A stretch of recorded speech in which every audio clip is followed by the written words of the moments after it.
mag-start po tayo ng exactly 1 p.m. po with the prayer. In front of me are 2. I-reshare ko.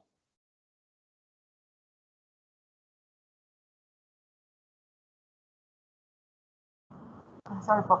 Yeah. Hindi daw po makita ang screen po for a while. Hindi po gumagalaw sa kabilang screen. Sige, ma'am. Let me know po. Pwede pong ano na lang po, ma'am, pa-reshare po ulit, pa-share screen, ano po, stop share po, then share po ulit, ma'am. Off ko muna yung camera, ma'am, ha? Sige po, ma'am. Thank you po.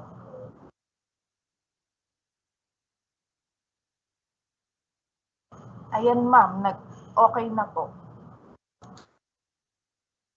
Yun yung sinasabi kong matagal. Kasi kanina, nasa PED 10 na ako, sa slide 2 na ako, pero dito sa kabilang monitor, hindi kagad siya pumapasok. Delay siya. Well, anyways, tuloy na tayo, ma'am? Tuloy tayo? Wala nang problema? Try po ulit ilipat po, ma'am.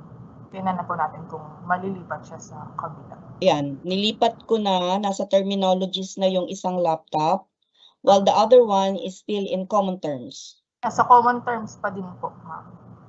Yun na nga eh, delay siya. Sa akin ba may problema, ma'am? I-try ko po ulit.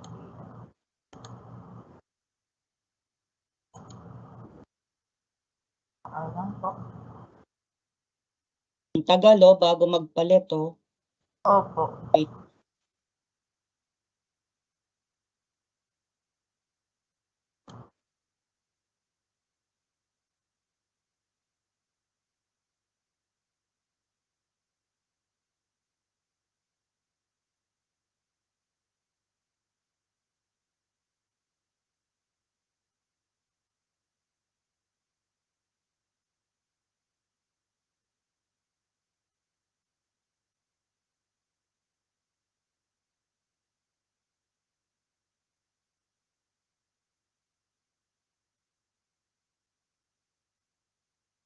Yan, ma'am. I-reshare ko. Hello? Yes po, ma'am. Try po i-reshare po ulit. Okay.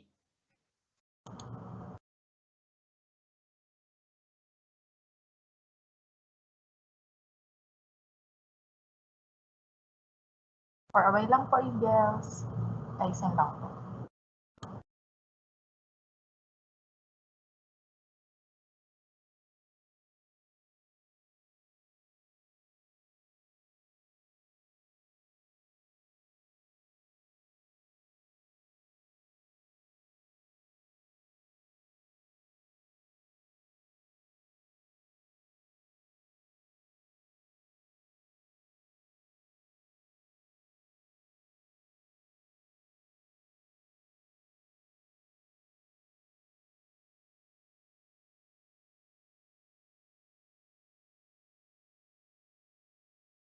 Ayun ako. Tignan mo.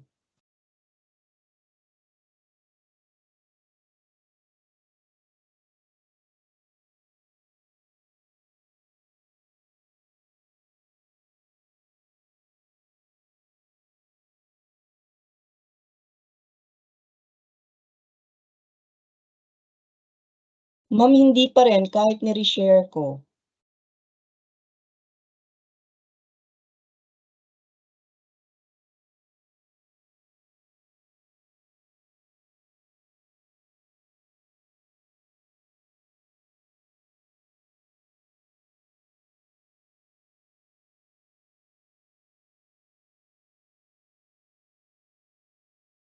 Ma'am, ano yung nakikita niyong slide? Yung common terms o yung black pa rin?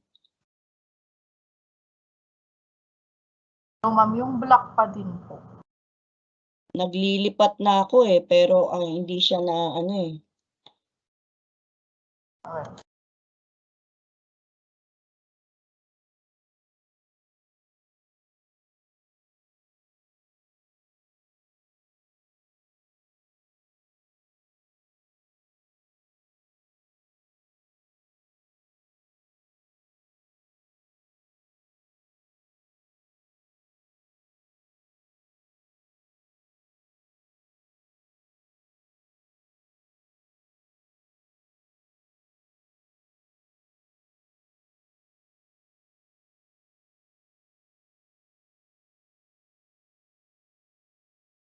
Hello po, ma'am. Ma'am, bali ako na lang po siguro ang mag-share screen po. Ayan po, ma'am. Okay, ma'am. Okay na. Ayan, ma'am. Okay po. So, naka-minimize siya, ma'am. Hindi siya maximize.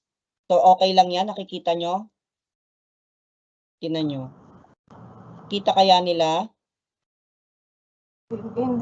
Hindi rin siya talaga, ma'am, lumilipat po. Try ko, ma'am. Ako na lang po ang mag-share screen po. Sige, ma'am. Okay lang po.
Hello po.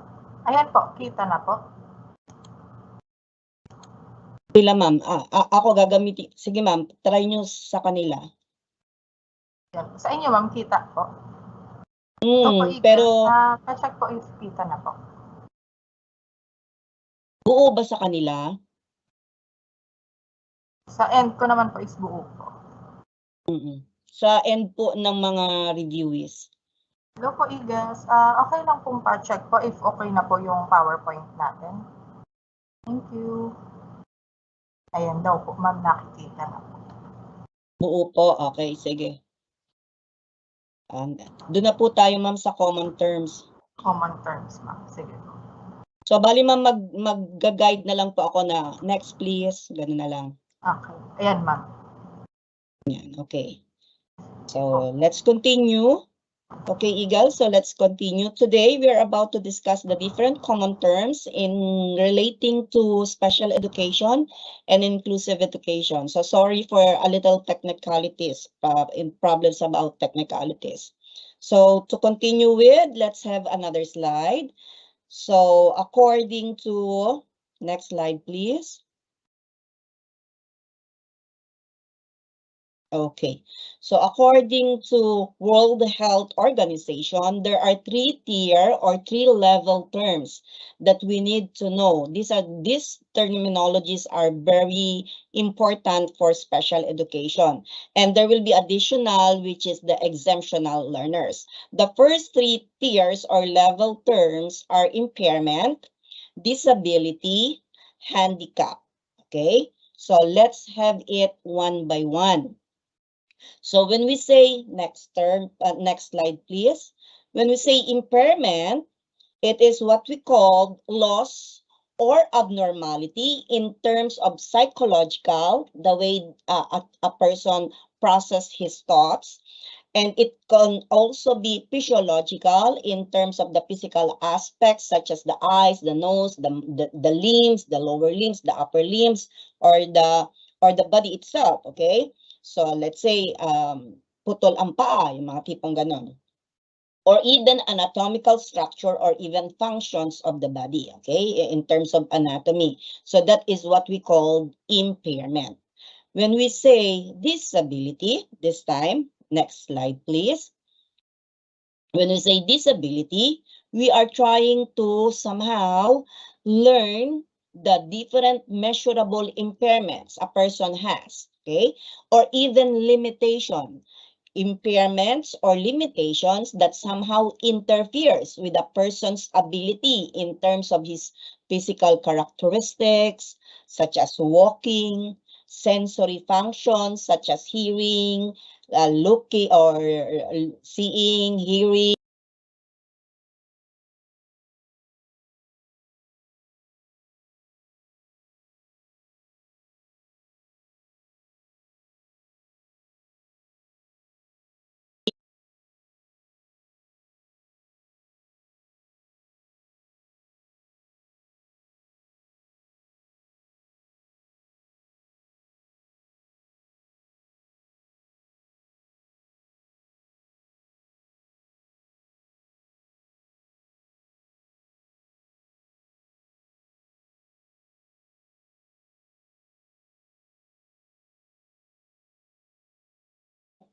Ma'am, nawala ka.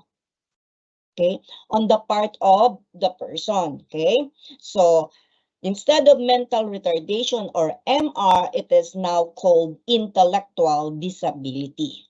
Okay, so this is the word disability.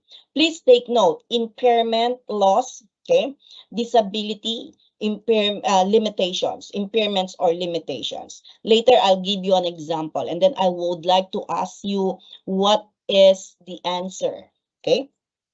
So next is the word handicap. Next slide, please. When you say handicap, okay? Not yet, ma'am. Yeah. When we say handicap, it is the disadvantage a person is experiencing. So disadvantages can occur as a result of whatever disability a child or a person has. Okay. So these are the three these are the three level terms according to World Health Organization. So it should be impairment, disability, and handicap. Okay. So I would like to give you an example. So my example is somehow I don't know if you are familiar with Stevie Wonder. Okay. Stevie Wonder is a very good writer, composer. Okay, he is very well known during the 70s to early 90s, I think, or even 90s. Yes, I can still recall Stevie Wonder. For those of you who are somehow na medyo malapit-lapit na sa edad namin, ano, hindi kayo mga millennials, baka kilala nyo pa si Stevie Wonder. Well, anyway, Stevie Wonder is totally blind. He suffered from blindness when he was young, and eventually hanggang sa tumanda siya, he was totally blind. And yet he was able to compose his own song. He can put notes into his own song, write or even sing his own song or other songs maybe, and he can even play piano in the most and greatest excellence he can do. Okay, eventually he can do his lot of stuff from time to time. But my question is, from the different meaning I gave you of these three terms, is Stevie Wonder considered to be impaired, disabled, or handicapped? So I would like you to type in your answer. Okay, based from the explanation I gave you. Although Stevie Wonder is blind, although Stevie Wonder is suffering from loss of vision, but yet he can able to sing a song, compose his own song, do his own personal stuff, or he can even play piano. Okay, so what is the answer? Is he impaired, disabled, or handicapped? Let me see your answer. Just a wild guess. Okay. Let me see. No one is typing. Come on, people, eagles, come on. Please participate. Okay, I don't. Okay. So the answer is, let me see. Mahina. Yes, ngayon ko lang nababasa yung mga tinatype nyo. Okay. So the answer is Medyo na-late na ako ng pagbukas. Nandoon kasi ako sa publish.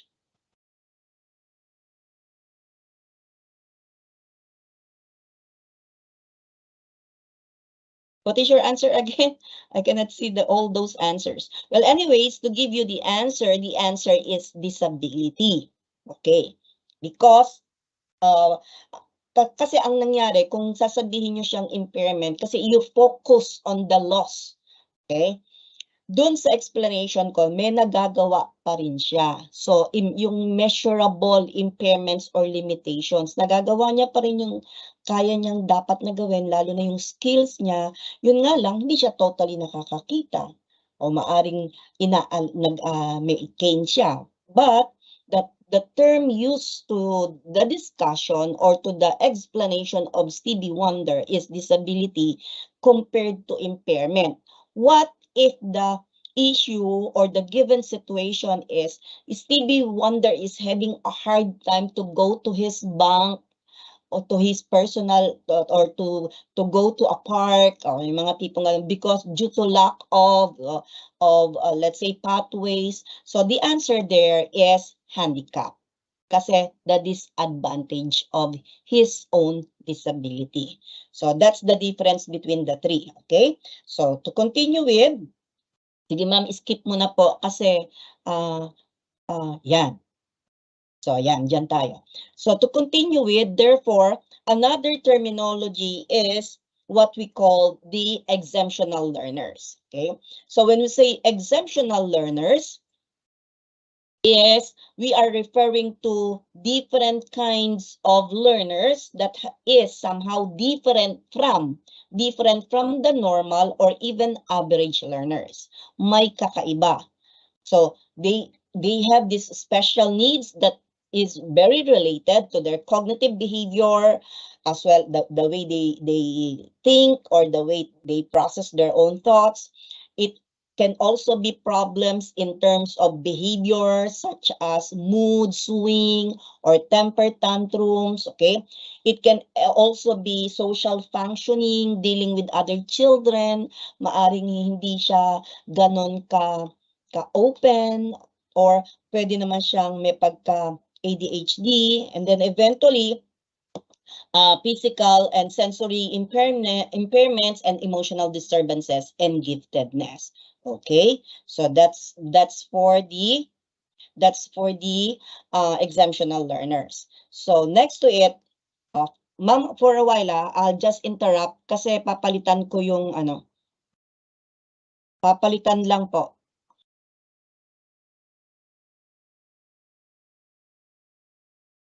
Yes po, ma'am. Alin po?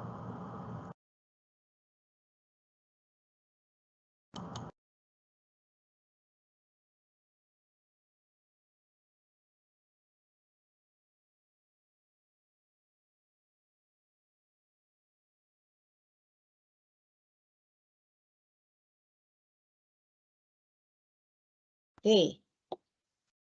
Wait lang. Nagpalit po kasi biglang may gagamit ng laptop. Sorry.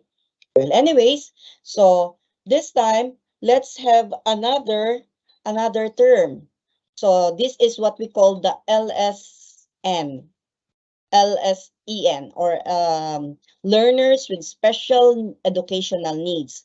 So when we say learners with special educational needs, we are referring to learners who needs to have additional support, not only from the parents or other caregivers, but also to the teachers as well, or even other members of the school, such as other faculties, or even nurses, guidance counselor, or even the peers himself. So these are the people or learners or students who need additional support. Okay, so that is LSM. Next to this is what we call PWD. Next slide, please. Yes. The word PWD is very common to us, persons with disabilities. So when we say persons with disabilities, these somehow have a long-term physical or even mental or even intellectual or sensory impairments that pertains to their day-to-day living that somehow hinders their full or even effective participation in order to have an equal basis within the society. Okay, so PWDs, and we all know that PWDs nowadays are being somehow receiving a lot of benefits, like riding in a bus. They are prioritized, okay, or even buying a ticket if they want to go to somewhere else. So they are even prioritized because it is now a part of the law. Okay. So let's have another term. So this will be additional concepts of special education and inclusive education. So there will be much more terms that we need to understand further. So let's have first the concept or the conceptualization of inclusion, mainstream, and integration. So we will try to simplify it as much as possible. When we say inclusion, this is an act or practice. An act or practice of including. The word inclusion, take it from the word included. Okay? So the word included or accommodating people who are somehow biologically or historically been excluded. Okay? They've been excluded in terms of like race, or even the gender. Is it a male, a female, a bisexual, transgender, or whatsoever? Race, it can be a Filipino or a Western people or whatsoever, or even ethnic groups, okay? Sexuality is also part of it, or even their own physical or mental or any form of ability that they can have. Okay? So this is what we call inclusion, from the word included, or even accommodation, okay? Or accommodating. Next term is, to further elaborate what is inclusion, when we say inclusion, these are the learners who are attending a regular classroom. Okay, take note. Inclusion is children or students who are attending regular classroom for their own social and academic benefit, so that they can jive with the same age level. Let's say a grade 6. So they are included in the grade 6 class.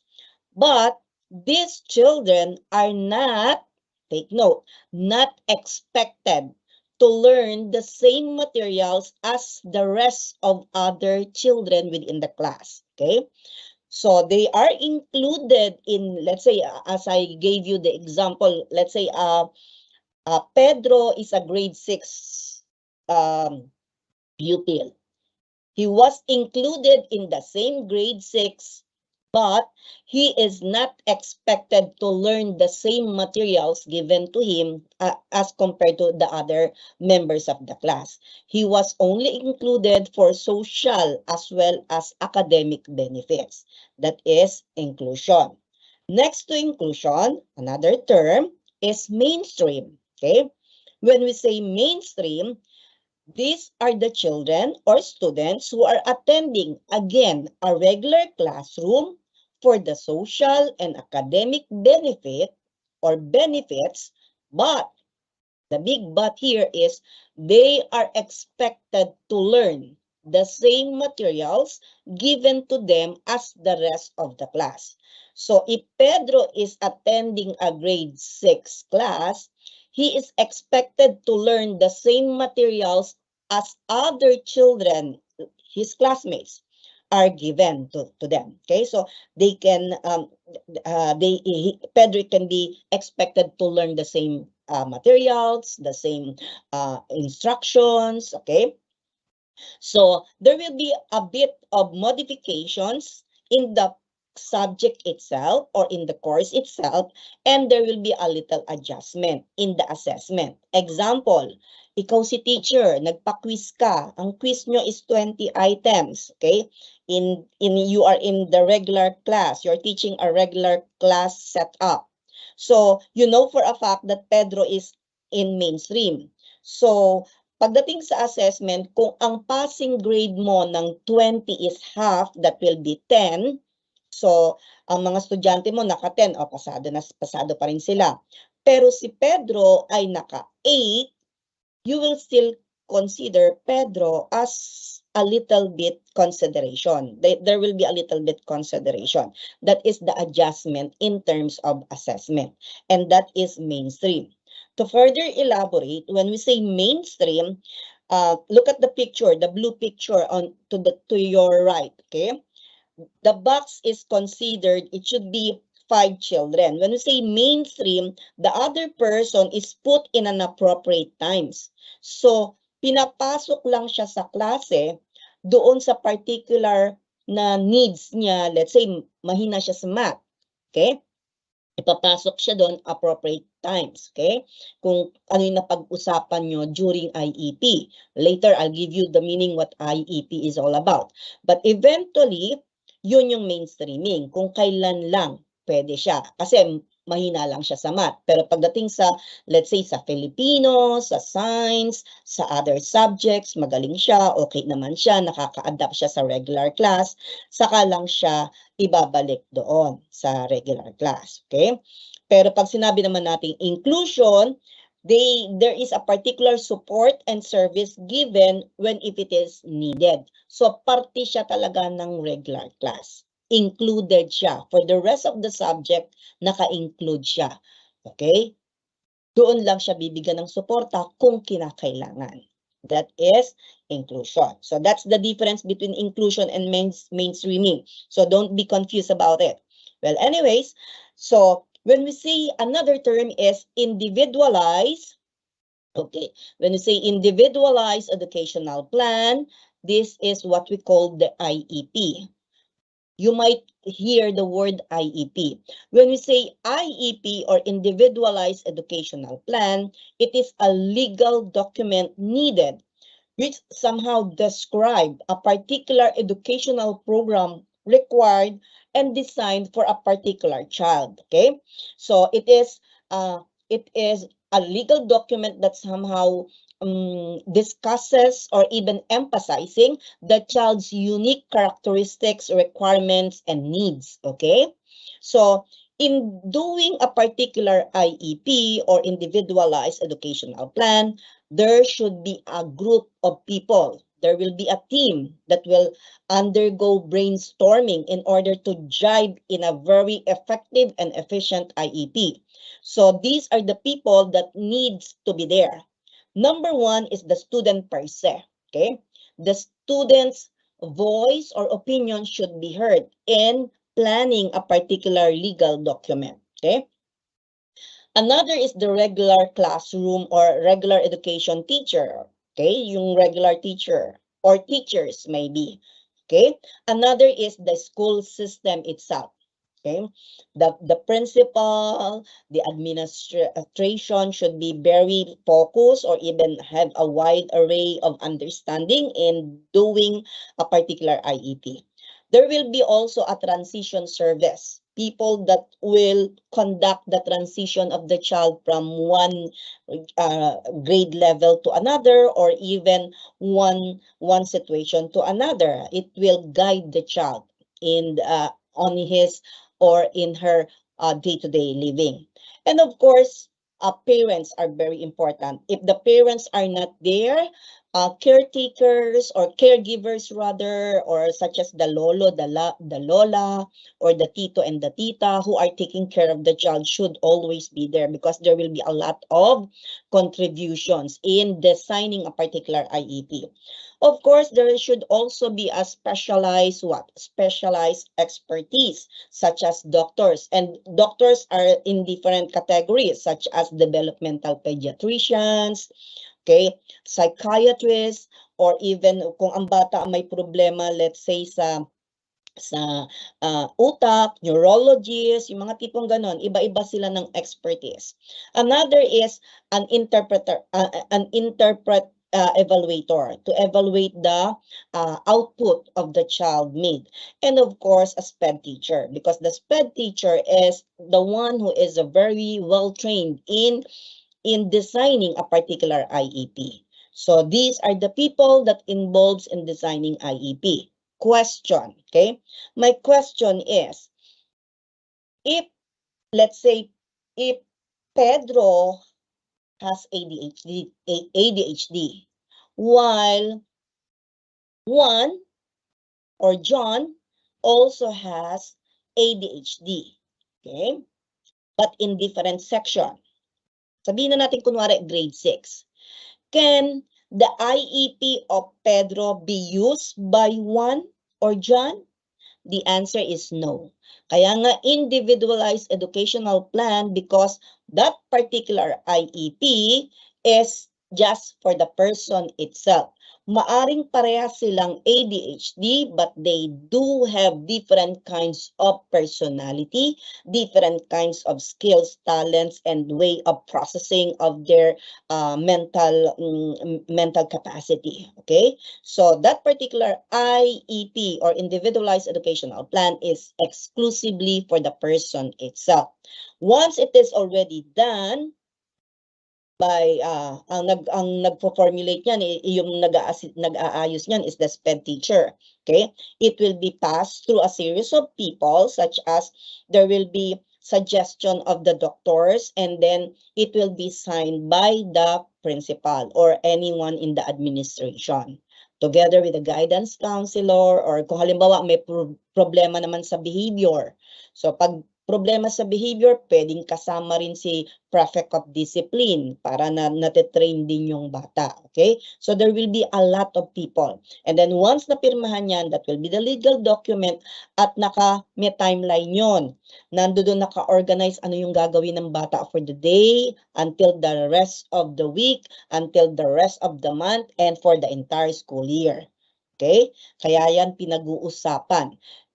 Example, yung bata ay, let's say, a certain child is very rich. It so happened that he has a special needs. Okay? So, meron siyang yaya, meron siyang driver, meron pa siyang bodyguard. Halimbawa, mayaman eh. Eventually, the question is, si yaya, si driver, at saka si bodyguard, pwede bang isama pagdating sa team ng paggawa ng IEP? The answer is yes. Why? Kasi they can also contribute for the betterment of the child. Ano ba yung day-to-day na ginagawa ng bata? O takot ba siya sa ganito? So, pasok si bodyguard. Okay? Pag halimbawa naman, ano yung mga nutritional meals na kinakain? It's the yaya who will give the food, di ba? Dapat may awareness din yung mga alalay or yaya or whatsoever. So, pwede silang isama.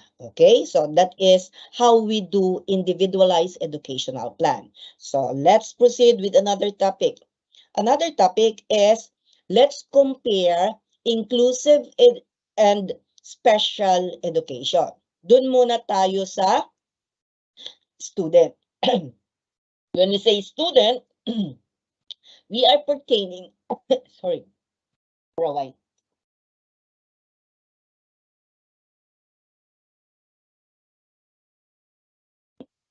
Okay, so when we say student, these are the students who participate. In terms of inclusive education, we will just summarize the special and the inclusive. In terms of student, in inclusive education, students participate in the mainstream classroom alongside with the age peers. Kasama niya yon. Kasama niya yung mga kaidara niya. Yung in-example ko kanina na si Pedro, kung grade 6, mga kasama niya. Pero sa special education, students are accommodated in a special class along with other same condition. So this time, pag sinabi natin special education na, pinagsasama na sila. Okay? Yung example ko kanina na si Pedro na ADHD at saka si John na ADHD, same condition sila, pagsasamahin sila, i-accommodate sila para maturuan sila sa special education classroom or program. Okay? In terms of curriculum, let's proceed with curriculum. When we say curriculum, sa inclusive education, it is a prescribed curriculum. Prescribed curriculum together with the methodology given to these children, but with some accommodations and even adaptations or even modifications. Okay? May konting-konting binabago. Okay, while for the special education, the special curriculum, there is a particular special curriculum which is structured, by the way, but based on a regular classroom setup. Okay, pagdating naman po sa teachers, for the inclusive education, the teachers are the general education teachers. So they oversee the students' performance, they oversee if the students needs help, that is the general education teacher. But for the special education, there should be a special education teacher. Master talaga niya yung not totally master, but ang majorship niya is really SPED, okay? Kasi mas malalim ang understanding ng SPED compared to a very general education teacher. Kasi pati yung mga behaviors, inaalam, the way they process their thoughts, yun, medyo malalim. Kaya nga tayo, part of the new curriculum, we are being introduced to special education. At least we do have the units of special, foundations of special and inclusive education. Because nowadays, it is possible in a certain class, in a regular class, that you can handle 1 or 2 or even 3 special children in your class. Okay, so we need to know a little background of these young people. So for the special education teachers somehow oversee the students in terms of their educational needs, but with collaboration. Okay, take note of that, with collaboration of other professionals. Who are these professionals? These are the ones who are included in designing the IEP. Okay, so that's it, special education teachers.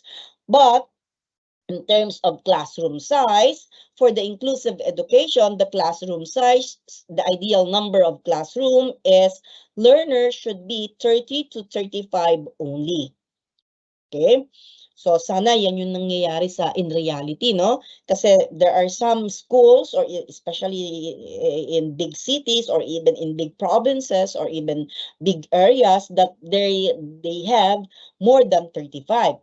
Okay? So bakit? Kasi pag marami na, hirap na rin si teacher na mag-handle, even the teacher is well trained. Okay?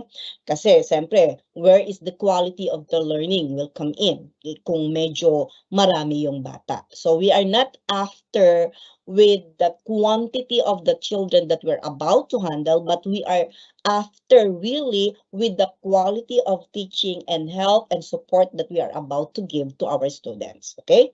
So next, in terms of special education, there are several kinds. Okay? It can be a one-on-one or face-to-face intervention. So, there will be a particular time. So, magkikita kayo, ikaw at saka yung estudyante mo. If you want to have a group, small group, it can be 3 to 4 numbers of students per group. Easy to manage, easy to handle, okay? Especially kung halimbawa may mga problema in terms of behavior. So at least kaya mong ma-handle ng maayos compared sa malaki. And if you want to have a resource group, the resource group will be 5 to 10 people or 5 to 10 students or learners in a particular group. That is what we call the resource group. Okay, so take note of all those numbers so that we know for a fact how many or what is the best thing for you to handle this kind of people with special needs. Okay, so let's continue. Another is integration. The word integration. When we say conceptualization of integration, the word integration is a process wherein it aims, take note of the word unify ordinary and special education with the aim of offering a set of services, okay? Set of services that can qualify all of them based on their learning needs as well as their performance inside the class. Integration. The word integration is we use it before, okay? Pero ngayon, we are more on the inclusivity, okay? So this is what integration is all about. When we say integration, we are trying to meet the diversity, okay? Next slide, please. When we say integration, we are trying to meet the diversity of the needs of our learners pertaining on a particular class. So all the students, okay, regardless of their conditions, we need to meet their diversity, because every student has different personality, different behavior, different race, different gender, different whatsoever, ethnic group or culture or whatsoever. Okay, so diversity of the needs of the students or learners for greater participation in terms of their learning capacity, as well as enhancing their cultural life together with the community life, so that they can adjust when they go out of the four corners of our room towards the adaptation of whatever they learn inside the four corners of the room, so that they can apply it outside in the real world. So what needs to be changed and to be adapted? So these are the content of the subject matter, whatever the topic is, the approaches that they need to know how they are going to deal with the different approaches, even the structures of the learning capacity, as well as the strategy that we are about to give to them. Okay, that is the common vision of all teachers in terms of integration. So that's it for integration. Somehow we're done with inclusion, mainstream, and integration. Okay, so this time, okay, so this time we will go to placement in terms of special education. How are we going to know? How are we going to somehow place a particular child with special needs in terms of their type of curriculum, in terms of classroom setup, whether they are inclusive or special or whatsoever? So when we say placement in special education, this is the amount of time, that's one, and the type of curriculum pertaining to a certain activity in each school every day, so that the student can spend it in a special or even general classroom setup. Okay, it is a particular amount of time together with the type of curriculum used. Okay, so next, let's proceed with another slide. So another topic is, let's try to compare the concept of equality and equity. First, we need to know what is equality. So when we say equality, okay, learners are given the same resources or opportunities. Those children with special needs or those children under inclusive education, of course, they need to have equality as well, compared to, as well as so much so with the regular learners. Okay, when we say equality, the keyword for equality is sameness. Okay, sameness. So we need to give them equality, so that this equality will lead to equity. Okay, so equity and equality is not the same, but it will lead toward one another. Okay, so again, the keyword for equality is sameness. Okay, so next term is the word equity. So forget about that. The picture. I just want you to show the picture as part of my example. Okay, let's proceed with the word equity this time. So when we say equity, these are somehow, we need to recognize that each student or each individual has different circumstances in life, that we need to allocate them and give them the exact resources that they needed, so that we can provide them the opportunities needed in order for them to grow, in order for them to reach an equal outcome of whatever situations are. So the keyword for equity this time is fairness. Therefore, if we will go back to equality, which is the keyword is sameness, if you give them sameness, it will lead to fairness, which is equity. Okay, that's why I have an arrow a while ago. I'll give you an example based on the picture. Let's say I'm a teacher of high school students. Okay, so I have 3 children. One day I was passing by a certain what they call this field track. I am the teacher, huh? So I'm dealing with children under the inclusive situations or mainstream program. Eventually, I saw my 3 students or my 3 pupils watching, let's say it is a basketball. Okay, na yung court ay may bakod. Eventually, I saw my 3 students, one who has gigantism, sobrang taas, hindi normal yung growth hormones niya, sobrang tangkad niya dun sa edad niya. Another is a regular child, a normal child who is normal in terms of height, in terms of vision, okay, and everything. And the other student of mine or the other pupil of mine has dwarfism, okay? And they were watching the basketball over a fence, okay? And the rest of the 2 among the 3 is having a hard time to see what's going on the other side of the fence. But my gigantism pupil was able to see the entire game. Eventually, if I'm about to give them a chair or a stand made of wooden equally, so I will give them sameness, okay? Ayan, pinatungtong ko, sige, ayan yung tungtungan, panik kayo, tag-iisa kayo, nakatungtong sila. But still, the 2 is having a hard time to see the game over, the game over the bakod, okay? So in order to lead to equity, I will give them exact allocation, whatever exact resources that they are needed. So, dun sa gigantism kung estudyante, pwede kong pakiusapan na, anak, pwede bang yung stand na ibibigay ko sa'yo ay dapat ibigay ko na lang dito sa kaklase mo para mapanood niya rin yung basketball game? Okay? So, siyempre, papakiusapan ko. Kung pumayag, edi ibibigay ko sa kanya, saka ko patutungtungin yung dwarfism. So, he might be able to see the game doon sa kabilang bakod. The other child who is normal and average lang, I might give him as well isa lang. So, para makatungtong siya, so the 3 of them might be able to see the game over the bakod kasi I lead them to equity, which is fairness instead of giving them sameness only.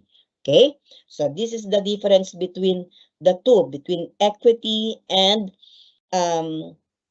equality. But there is one na wala dyan sa PowerPoint ko, yung liberation. Kasi pag sinabi nating liberation, it is the way you think. Ano ba ang the best na pwede mong maitulong dun sa 3 bata na nanonood ng basketball?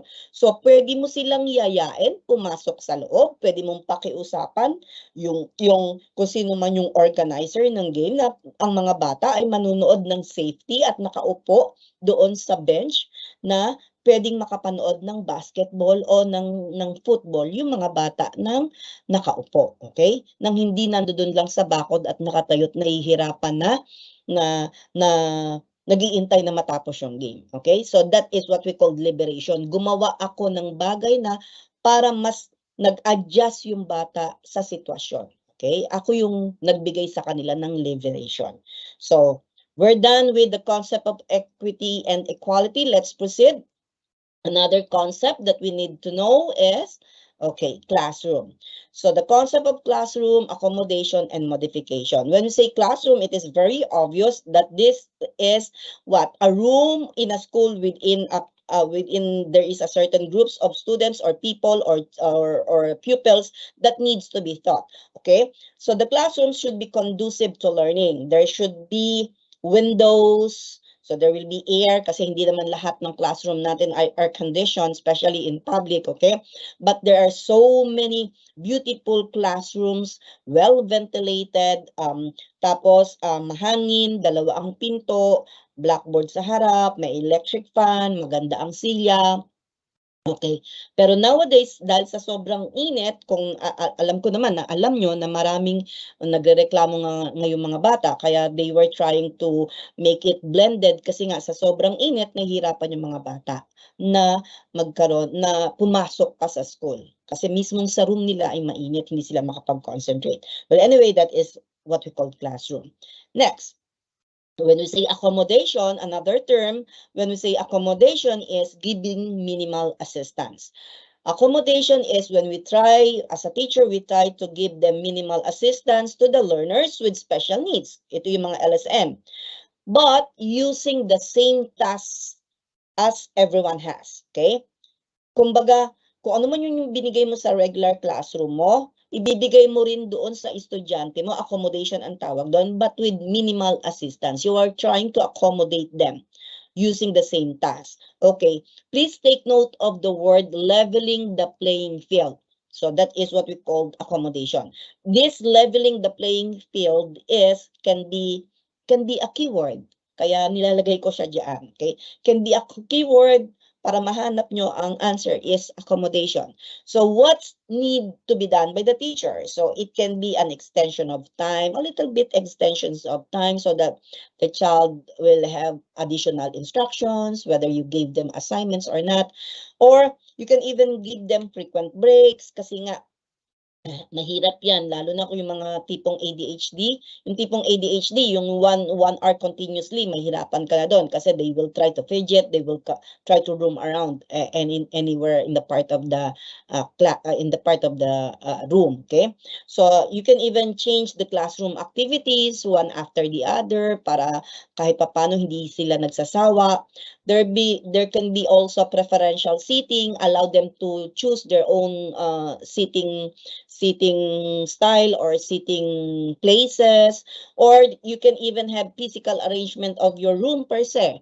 So, kung ako nga sa inyo, every grade level, every quarter, let's say every quarter, you can change the seating arrangement of your students para kahit papano na nagkakaroon sila ng socialization with other students instead of sitting for the rest of the 10 months or 1 year program, di ba?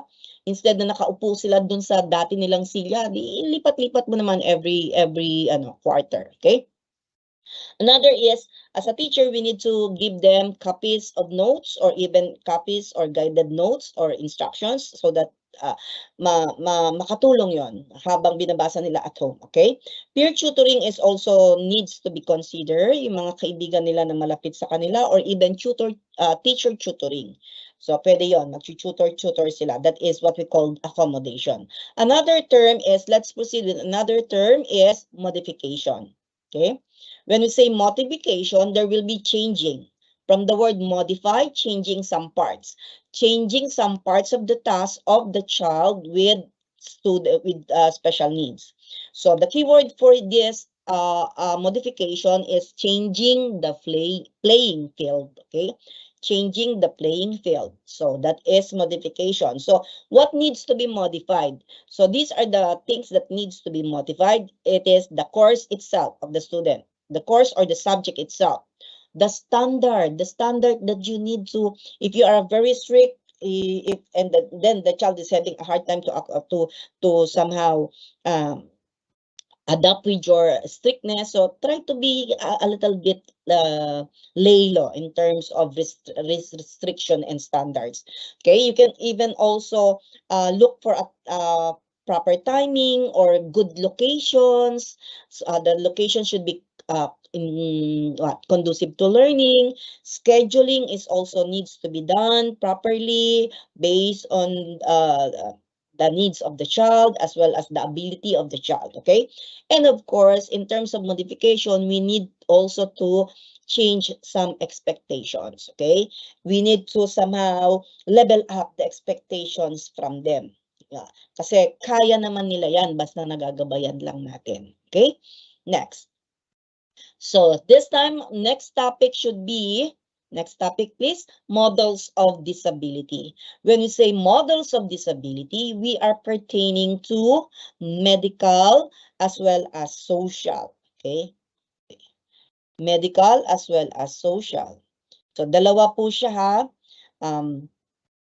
medical model or social model. Okay, so when we say medical model, it is also known as biomedical model as well. Okay, the biomedical model or medical model. Anong kaibahan niyan dun sa social? Pag sinabi nating medical or biomedical model, this is the person tragedy model. That is also another term. Why? Because whatever the disability of the child is somehow interpreted or think of as a disease. Okay?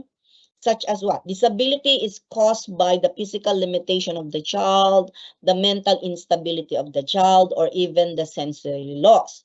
So therefore, we need to focus on the medical professions or professionals that needs to handle them. So medical or biomedical, it has something to do with cure of the disease or the disability, because the disability became the disease itself. Okay? Or we can even alleviate through rehabilitation. The child is being rehabilitated because the child maybe is like this and like that. Or there can also be segregation of the child in order to protect the child per se, as well as to protect the other children that the child might encounter. Example, I forgot the name of the child in the given TikTok scenario, wherein the child is, yung bata pag sinusumpong siya nananakit. So, para hindi na makasakit, kasi as in, inuupakan niya. Maliit na bata ito, preschooler, pero pagka meron siyang tendency na nananakit, nanununtok, nambabatok, namumukpok. So that will be segregation for the protection of all the children, not only of the child who is suffering from special need, but also other children. Okay, that is biomedical. Okay, so in terms of biomedical or medical model, so the problem here is the disabled person, because the disabled person somehow needs cure. So there is therefore the disability is caused by the disease, such as yung genes, transfer of genes. So who are the people might help this child? So number one, of course, we need to know the patient case. So as a teacher, we need to know what is the patient case, but eventually, in reality, not all people or all children with special needs are known to the parents. Sometimes the parents are in denial of the situations. They don't want to accept that their child is like this and like that. Or maybe the parents or the caregivers or they are not informed, or they lack information about a certain disease or a certain needs that a child is suffering. Okay? Minsan sasabihin, ay talaga lang po, malikot lang yan talagang anak ko, ganyan talaga yan, napakakulit sa bahay. So, kasi hindi niya alam na yung palang anak niya, o baka wala rin siyang alam what is ADHD is all about. Okay? So we need to know, first thing foremost, for us teachers, we need to know the case of our patient or the case of our students. We need a special transport so that they can be productive, such as halimbawa kung pilay, lumpo, kailangan ng wheelchair, kailangan ng cane, so we need to give them. So there will always be care and cure or care for the person himself. Okay, special schools. There should be special schools that we need to deal with, or even special programs. And of course, with the help and recommendations of therapists and other specialized doctors in a particular special needs a child have. And lastly, it's the social service. We can have this, we can ask for help for the local government in order to provide social services or any other form of social services. Okay, that is for the medical model. Another model is the social model. So when we say model of disability, social model, this time the disability is the product of the social condition a child has. Okay, it is the product. The disability is just the product of the social conditions. Why? Because it is the surroundings or the environment or the society that are more are the main cause that limits the performance or the activities of a child with special needs in terms of the disability itself. So, in terms of laws, it is the Republic Act 10754, which is an act in expanding the benefits and privileges of the person with disability we need to deal with. So it is a society's failure. It is the environment somehow that triggers para hindi maging performing yung bata. So we need to provide adequate services to ensure the needs of these disabled people. So ano yung pwede nating example?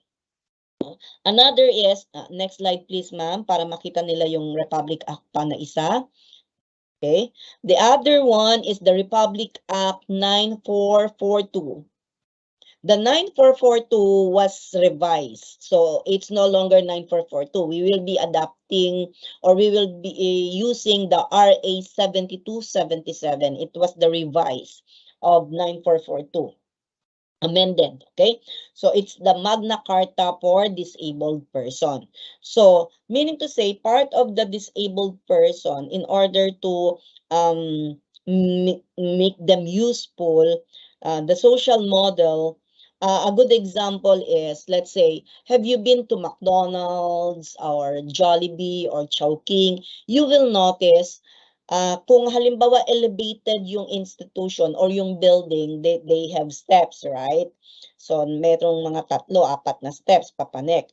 Pero, pagka ganung papanek, it's not just the stairs. Dapat meron ding pathwalk or yung daanan ng mga pilay o lumpo na pwedeng gumamit ng wheelchair na makapanik doon sa mismong building na hindi gagamit na hagdanan. So, yun yung sinasabi kong surrounding. Minsan kasi, yun nga, hindi lahat ng building ay may ganon. So, let's say elevator. Ang elevator, bukod sa escalator, halimbawa sa SM, di ba? I'll just cite a good example. Usually, SM has elevators and escalators. If you're about to create a building or make a building, pag naka 4 floors ka na, okay pa ang doon, stairs. Pero pagka 5th floor, dapat may elevator ka na. Yun yung alam ko na ruling pagdating sa pagpapatayo ng building. Well, anyways, so these are Republic Act 7277 to provide additional functional environment. Yun yung para makatulong. Okay? So, halimbawa, bulag or kung bulag, halimbawa, tatawid ng daan. So, kung bulag yan, so posible namang nakakarinig siya, no?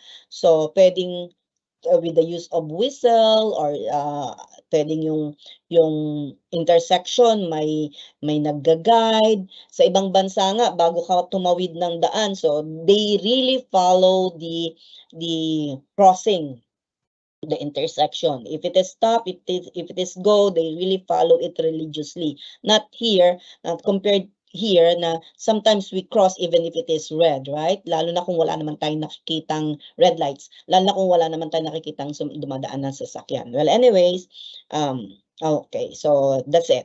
Republic Act 9442, which is amended, naging 7277.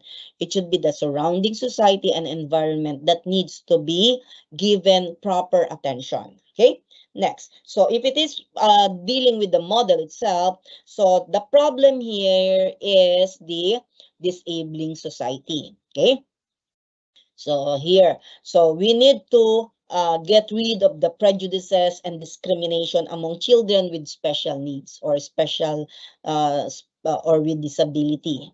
Di ba dati hindi naman natin pinapansin yan. So ngayon dapat binibigyan natin ng priority. So get rid of the discrimination and prejudices, give them accessible instead of inaccessible transport.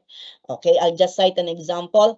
In other countries such as the progressive countries, their public buses, they have a platform wherein once a person using a wheelchair, confined to a wheelchair, they can go on a public transportation using a bus because there is a lifter. They can enter the bus, the lifter will be lifted, of course, and then they can enter the entire bus. Okay? Dito, wala pang gano'n kasi nga third world countries tayo. So, inaccessible buildings is also a big problem for those people with special needs. Inadequate services. Not all local governments can provide accurate services to their people. So sometimes it is caused by poverty and economic status, and they become dependent on whatever the government is about to give them, such as the ayuda. Okay, if the local government is very good in dealing with their senior citizen, so therefore they should also be very good in dealing with children or people with disabilities or handicap or even impairment. Okay, so and then the last one is positivity and dependency. As much as possible, these young people, if they are still young, if you are a parent of this child, or if you are a caregiver of this child with somehow special needs, try teach them how to become independent. They can do their tasks on their own. So instead of passive, you can turn them into active so that they can participate in every dealings. Because the more you teach them how to depend on you, what if you're gone? What if you somehow separate ways? So they will be dependent on you for the rest of their life. So you're not helping them. So as early as possible, try to teach them how to become independent. Okay? Huwag niyong i-baby. Huwag niyo masyadong, ay, kawawa naman. O, yung mga ganon, ano? Walang taong kawawa kung hindi mo iisipin na kawawa ka. Tandaan mo yan. Kasi the more you pity yourself, the more you're having a hard time to move on. Okay? So next, let's proceed. Another. So this time, let's proceed with the different history of disability. Okay? The different history of disability is, okay, the history of disability can be divided into four. The era of extermination, the era of ridicule, the era of asylum, and the era of the beginning. This happened during the early civilization between BCE to CE 500. Okay? So BCE to CE 500. So just to give you a little information what is BCE and CE 500 is all about, I have here a certain illustration. So when we say BCE or BC or to BCE and AD to CE terms, this is what we call the BC stands for before Christ, okay? Which is very equivalent to BCE. When we say BCE, it is before Common Era, okay? Mostly before, it was the Catholic or the Christians who make use of the word BC or before Christ, before the coming of Jesus Christ, okay? And that was before the Common Era. And then after a while, it became AD. So Anno Domini, or which is also equivalent to CE or the Common Era this time.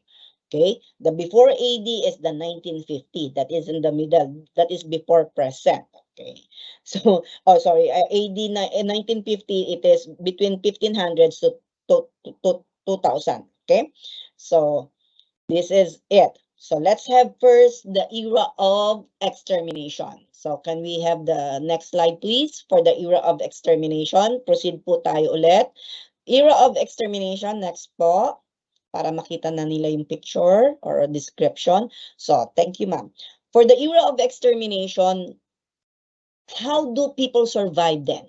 Okay, take it from the word extermination, exterminate. Paano sila pinapatay, paano sila nawawala sa society, paano sila. These are the people who suffer, hindi naman nila gusto yun, di ba? They become special but it was not their intention, okay? These people with severe disabilities during those years sometimes survive up to adulthood. nakakasurvive naman. Yun nga lang, pwedeng pilay, lumpo, bingi, putulang kamay, kasi ano sila, deformed nung ipinanganak. They survive adulthood, but they are not living in a normal life expectancy. Bakit? Kasi noong mga panahon nung araw, tinatago sila. Kasi hindi sila productive eh.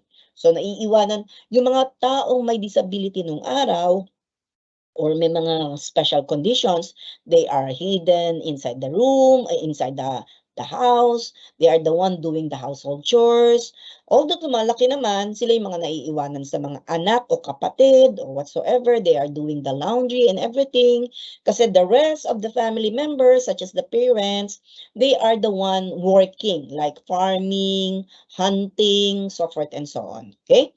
Another is, those people are being taken care by their loved ones. Sino ba ang unang nag-aalaga sa kanila?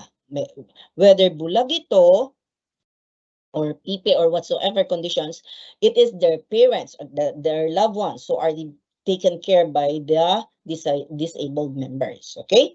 Another is, during the era of extermination, due to lack of technology as well as lack of medical understanding, they rely towards herbal, towards yung mga myths, di ba? Naniniwala sila sa mga ganun. Ay, ano yan, ganito yan. Ay, kailangan ito, punas-punas lang yan kasi mawawala din yan. So, yung mga ganun lang, lack of medical understanding.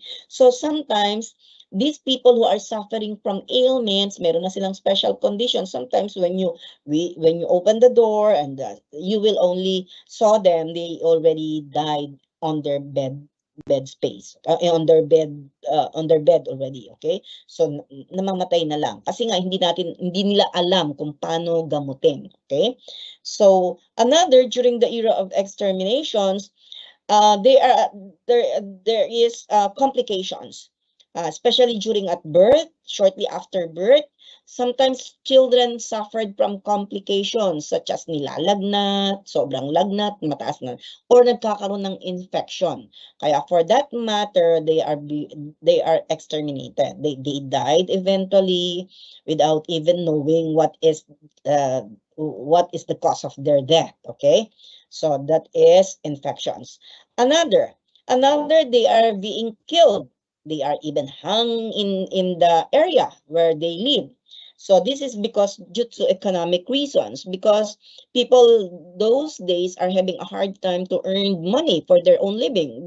What they know is to plant. Most of the people before they became slaves. Kung naaalala niyo yung ira-ira nung araw, di ba?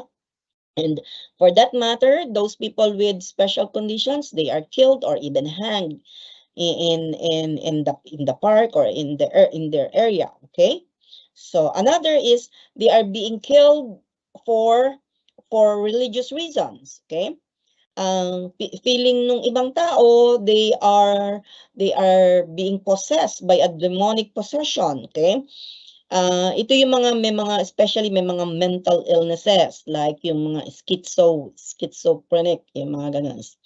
Yan. Feeling nila na napopossess ng demons. Kaya may mga ganyan silang sitwasyon. Okay? So, therefore, for that matter, papatayin na lang sila within the area. Or dudukutin sila. Kung ang sino man yung dumudukot, mga utos man ng mga sundalo yun, kung sino man yung mga nakakataas doon. So, yun, dudukutin sila, papatayin sila, tatapon sila sa forest. That is the era of extermination. Okay? Another is due to, next slide please, due to eugenic purposes. When we say eugenic purposes, that is for racial improvement and also planned breeding. So meaning to say, halimbawa yung anak ni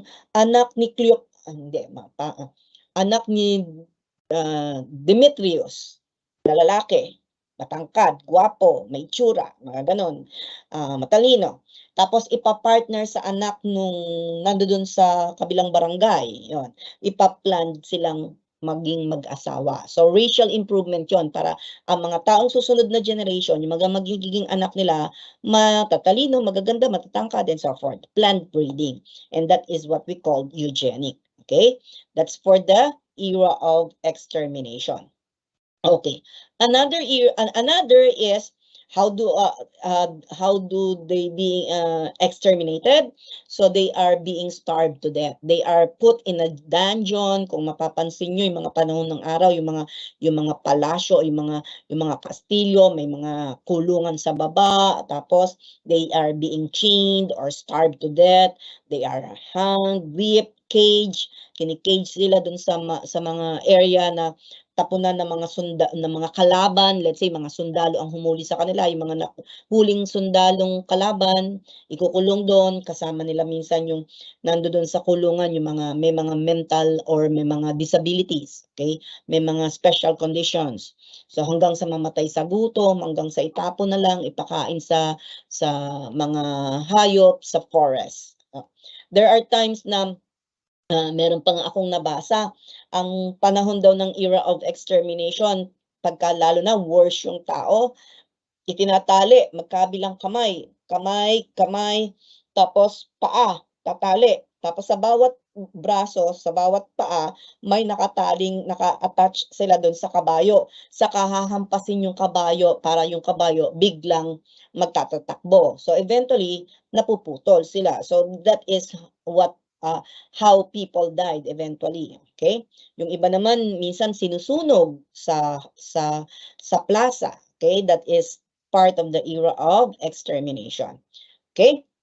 And yet, last but not the least, I think, is infants with disabilities were routinely killed or even abandoned. May mga pagkakataon na kung naalala niyo yung time ni Jesus Christ, 'di ba? Pagka inutos ng hari na halugurin niyo yung mga lahat ng mga firstborn son, yung mga tipong ganon. Pagpapatayin yung mga, kung naaalala niyo yan sa Bible. So eventually merong ganun din sa era of extermination, yung mga people with disabilities, they are randomly killed. So ang ginagawa ng mga kamag-anak, lalo na pag mahal nila yung mga anak nila, siyempre anak nila yan, so itatago nila or bago pa kumalat yung balita, itatakbo na nila sa forest para hindi mahuli ng mga sundalo. Okay? Next. So this time, we are in the era of ridicule. This is era of ridicule. When we say era of ridicule, pinagtatawanan sila, kinukutya, nilalait. So ginagawa silang amusement na lang. Usually ginagawa ito for the Romans. Ang mga Romans, gustong-gusto nila yung mga taong may mga disability, pinagtatawanan. Yung ginagawang clown doon sa amusement court, such as the court of jesters for the Romans. O kung medyo matitipuno yung mga tao, yun ginagawang panglaban sa leon o kaya panglaban sa yung parang mga gladiator type, yung labanan sila tapos hanggang sa mamatay ang matira matibay, mga tipong ganon. O kaya naman, era of ridicule din, yung tinatali, tapos may kahoy, tapos yung mga bata, sila yung laruan. Binabato yung tao ng kamatis or any vegetables na pwedeng tumama sa mata, sa mukha, or whatever part of the body is. So that is era of ridicule. Noon, normal sa kanila yon. So yun yung paraan nila ng pagkutya ng mga taong may special conditions. Another is, next is, they are permitted to live, although during the time of ridicule, for the Greek periods naman tayo, kanina yung Romans, court of jesters, nagiging amusement sila. Pero for the Greek people, they are permitted to live. Hindi sila masyadong inaalipusta, hindi sila masyadong nilalait. Pero yun nga lang, pinapabayaan silang mabuhay, pero these people with disability became beggars. Usually, nag-iintayan sa templo para manghingi ng tinapay, manghingi ng isda doon sa mga, halimbawa, nagdatingan yung mga mangingisda, anihan naman ng mga palay o ng kung ano man yung wheat, okay? Manghihingi sila para yun yung gagawin nilang tinapay, so whatsoever. Bakit ang mga Greeks, naniniwala sila kasi hindi nila pinapatay ang tao noon na may mga disabilities. Naniniwala kasi ang mga Griego mga Greeks na body and soul are one entity. So dapat ang body is the body with the disability, whatever the condition it is, it blemish also with the soul. So it blemish to the soul, kaya ginagalang nila yung soul, therefore ginagalang din nila yung body kasi it is one entity. Kaya naman pinababayaan nilang mabuhay. Yun nga lang, hindi nabibigyan ng tamang suporta. Kaya nangihingi na lang o namamalimos. Pero kung halimbawang yung tao ang madiskarte, kahit pilay ka, lumpo ka, bulag ka, nagtatrabaho pa rin. So they become slave. So next is era of asylum. This time, era of asylum. So to continue with era of asylum, ito na. Ito medyo makatao na. Yung era of asylum, medyo makatao na ang trato sa mga taong may mga special conditions. This was the period of Renaissance. So during the period of Renaissance, the PWDs or the people with disabilities are being cared by the Catholic churches, such as the nuns and the priests. So ang mga pare at madre ang nag-aalaga o mga monks ang nag-aalaga doon sa mga taong may special condition. I'll give you an example. If you are familiar with the story of Hunchback of Notre Dame, okay, si Kuba ay isang alipin na nagsisilbi sa simbahan. Bakit? Kasi doon siya pinapakain, doon siya ginagamot kung may mga may special na kailangan siyang dapat gamutin. Pero ang nag-aalaga sa kanya ay mga madre at pare. Pero ang obligasyon niya ay maglinis ng simbahan, magkampana tuwing alas 6, so forth and so on. It is how they take care of these PWDs. And it was the Catholic Church who took care of them. Okay? Kaya medyo makatao na eh. And then, since era of asylum to, most people suffering from disability, they became helpless. Okay? They are seen to be helpless people. That's why they are unteachable. Since mahirap yung tao, hirap gumalaw, hirap kumilos, whatsoever, hindi na sila nakakapag-aral. Kaya nahihirapan silang makipag-deal sa higher level of society because they are somehow unteachable. They become no read, no write. Okay, they are having a hard time to communicate with other people. Okay, so for that matter, next slide na po ma'am. Okay, for that matter, they become unteachable. So next slide pa po. The same lang din naman siya. Okay, so although ginagamot naman din sila, they are some people are even taking care of them, lalo na kung may mga mababait na medyo may kaya, napapagamot naman sila, pero still they become helpless and yet unteachable. So nahihirapan na silang matuto kasi nga may mga nararamdaman o may mga special conditions na nahihirapan silang mag-cope up because it's the person per se, they are not even educated na kung ano yung sakit nila. So, ganun lang, pang araw-araw hanggang sa makatandaan na nila. Okay, that was the era of asylum. Next slide is the era of the beginning. So, to continue with, the era of the beginning is there are 3 pioneers in terms of SPED. Yan yung 3 tao na dapat yung tandaan. That is the era of the beginning. First one was no other than a monk by the name of Pedro Ponce de Leon. He was born 1578. Okay? He was the first teacher of the deaf. Siya yung unang tao na nagturo ng mga bingi. Educated the deaf people. Yun nga lang, ang una niyang naturuan, ang una niyang na-assist is the noble class only. Hindi siya tumingin dun sa mga lower class, dun lang sa higher class. Kasi yun yung alta sa syudad niya, yun yung mga nakakasalamuha niya. So nagturo siya sa mga taong medyo may hirap sa pandinig. Okay? So he was the first teacher. And eventually, since monk siya, medyo ginagamit niya rin yung pagiging monk niya para magturo ng mga taong may kaya sa buhay. Okay, so kung siya man ay nagko-compensate out of that, posible naman kasi he needs also to survive. So siyempre, it's the noble class who will also provide the needs of Monk Pedro Ponce de Leon. Okay, so another person aside from Pedro was what? who rather? It was Abbe Charles Michel de Lip. Okay, he was born 1750. This time, Michel de Lip was considered to be the father of the deaf. Okay, this time, father of the deaf or Abbe Michel de Lip is a priest. Okay, a Catholic priest. So he was teaching also the noble class, but he also extended his help towards with others, not only the noble class. With the help of his Of his connections, he was able to put up the first free institute for the deaf. Okay? Siya yung kauna-unahang nagtayo ng paaralan o ng school or institute na libre. It was 1755 when it was first used. Okay? For that matter, he was considered to be the father of the deaf. Aside from teaching, just like the monk Pedro, he was also able to teach, but he put up a free institution.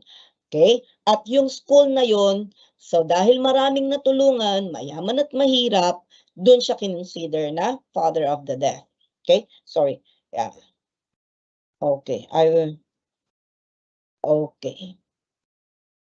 So that was the what they call this, Abbe Charles de Lip. So kung yung palang isa kong slide, yung isa kong slide medyo ando doon yung kaya hinahanap ko, ando doon yung mismong school na tinayo niya. Okay? The Free Institute for the Deaf was Abbe Charles de Lip, father of the deaf. Okay, so next is the third person that we need to study is what? Who rather? It was Louis Braille. Okay, Louis Braille was born 1829.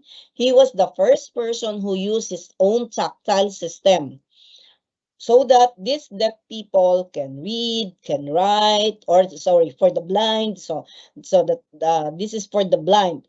There is a particular device or tactile system he used. He organized it, and it was patented. So kinuha ito sa apelyido niya. It was the Braille system. If you're familiar with the Braille system. By the way, Louis Braille is a French inventor as well as a French educator. For that matter, naisip niya, pagka bulag, paano magbabasa yung bulag? So, ang ginawa niya, nag-emboss siya. So, ito yung letter A, ito yung letter B. I don't know. Yes, this is it. Excuse me. This is how a braille look like. So, A stands for 1 dot, B 2 dots. Okay, so may mga positioning yung mga embossed dots. So pag nagbabasa ka, yun na lang yung kakapain ng mga bulag. Kaya hanggang ngayon, until now, the braille system, this tactile system is used until now. Just imagine from 1820, so somehow nag-start yung 1829 onwards until now, 2023 na, ilang taon na, ilang dekada na, ilang century na ginahamit yan, ano? Well, anyways, that is Louis Braille. Okay? So this time, let's continue with Philippine history. So we're done with the history abroad. So let's focus. What is the foundations of special education and inclusive education here in the Philippines? So let's have first the, next slide please, the history in our country. So do you know that SPED somehow started during the American colonial period pa? Ganun na katagal. Nang sakupin tayo ng mga Amerikano, that was somehow nag-start na ang first special education class noong 1898 at nag-umpisa yan sa University of the Philippines, sa UP. Okay? Noon, wala pang UP Diliman, UP Manila pa siya. So, ang kinikater noon was only for the physical disability people. Yung mga tipong lang, yung pilay, yung mga lumpo, mga putulang kamay, mga bingi, pipe, and so forth. Yan. So that was 1898. Until 1898, with the same year, there is a social school for the deaf and the blind, which officially opened and started. So 1898, deaf and blind. So kung nagturo sa UP ng physical disability, mga taong may diferensya sa kapangangatawan. Noong 1898, social school naman, tinayo din, deaf and blind naman ang focus. And then after a while, after a few years, it was 1907, with the help of M. Bautista, he established the Insular School for the Deaf and the Blind, which is located in Pasay City. Kaya kung may mga taga-Pasay po dito, doon po inumpisahan yung School for the Deaf and the Blind. That was 1907. Eventually, the same year, 1907, marked the official beginning of special education in our country. Tandaan nyo po 1907, nagkaroon na ng official beginning ng SPED. And then after a while, with the help of a particular visitor, it was an American educational educator by the name of Dr. Delia Delight Rice. He founded the first special education facility. Ang laki na naging impact sa atin ni Dr. Delia Delight Rice because he taught these people with special needs how to read, especially the deaf, okay, by simply reading the mouth. When a person, when the teacher opened the mouth, the student should be looking at the mouth, because since they don't know how, they can't hear the sound, it's the mouth, it is how the mouth was opened. Let's say A. Tapos saka isinusulat sa finger lettering, sinusulat sa palad. Let's say A, saka susulat sa palad. A. O. Okay? So, ganun niya tinuro ni Dr. Delight Rice. So, ang laki na naging impact niya sa special education natin. Okay? So, next to that is 1908. A year after, there was,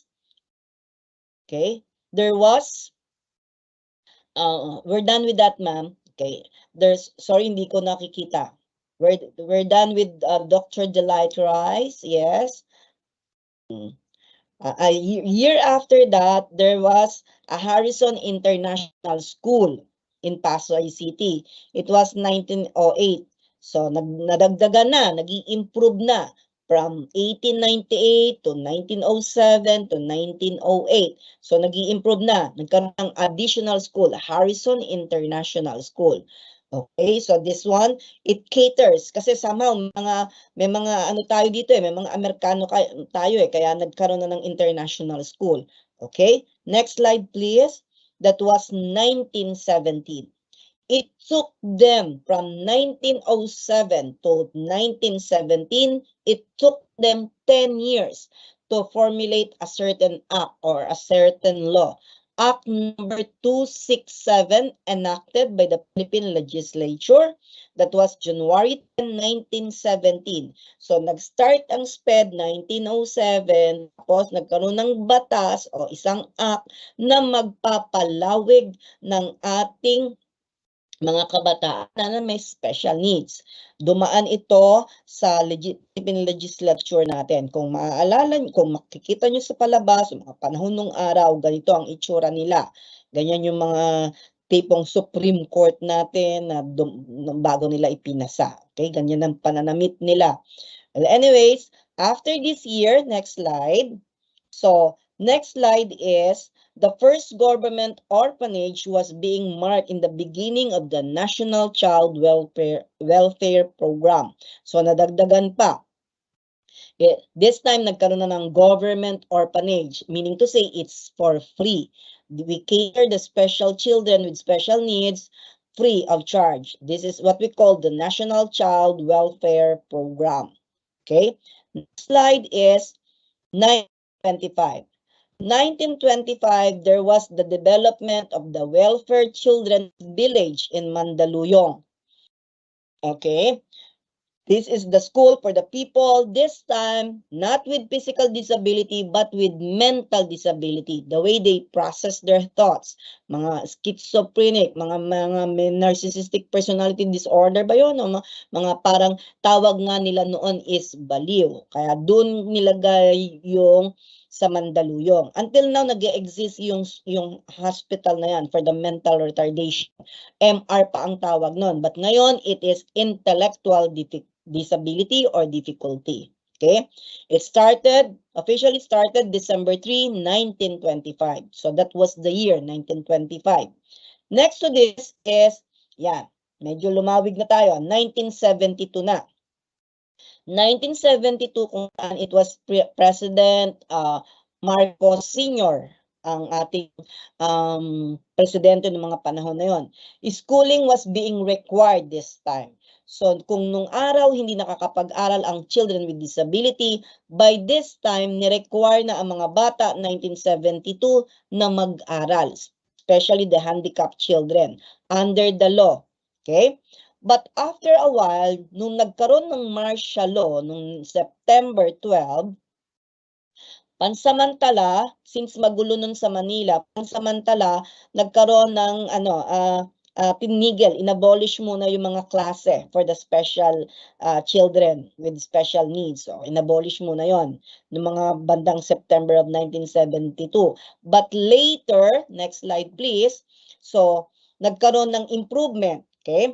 Noong 1975, Education for All Handicapped Children Act was being emphasized with the help of President Richard Nixon, who visited us last July 26, 1969. Eventually, nagkaroon sila ng agreement with President Marcos na magkaroon ng Handicapped Children Act sa tulong ni Nixon.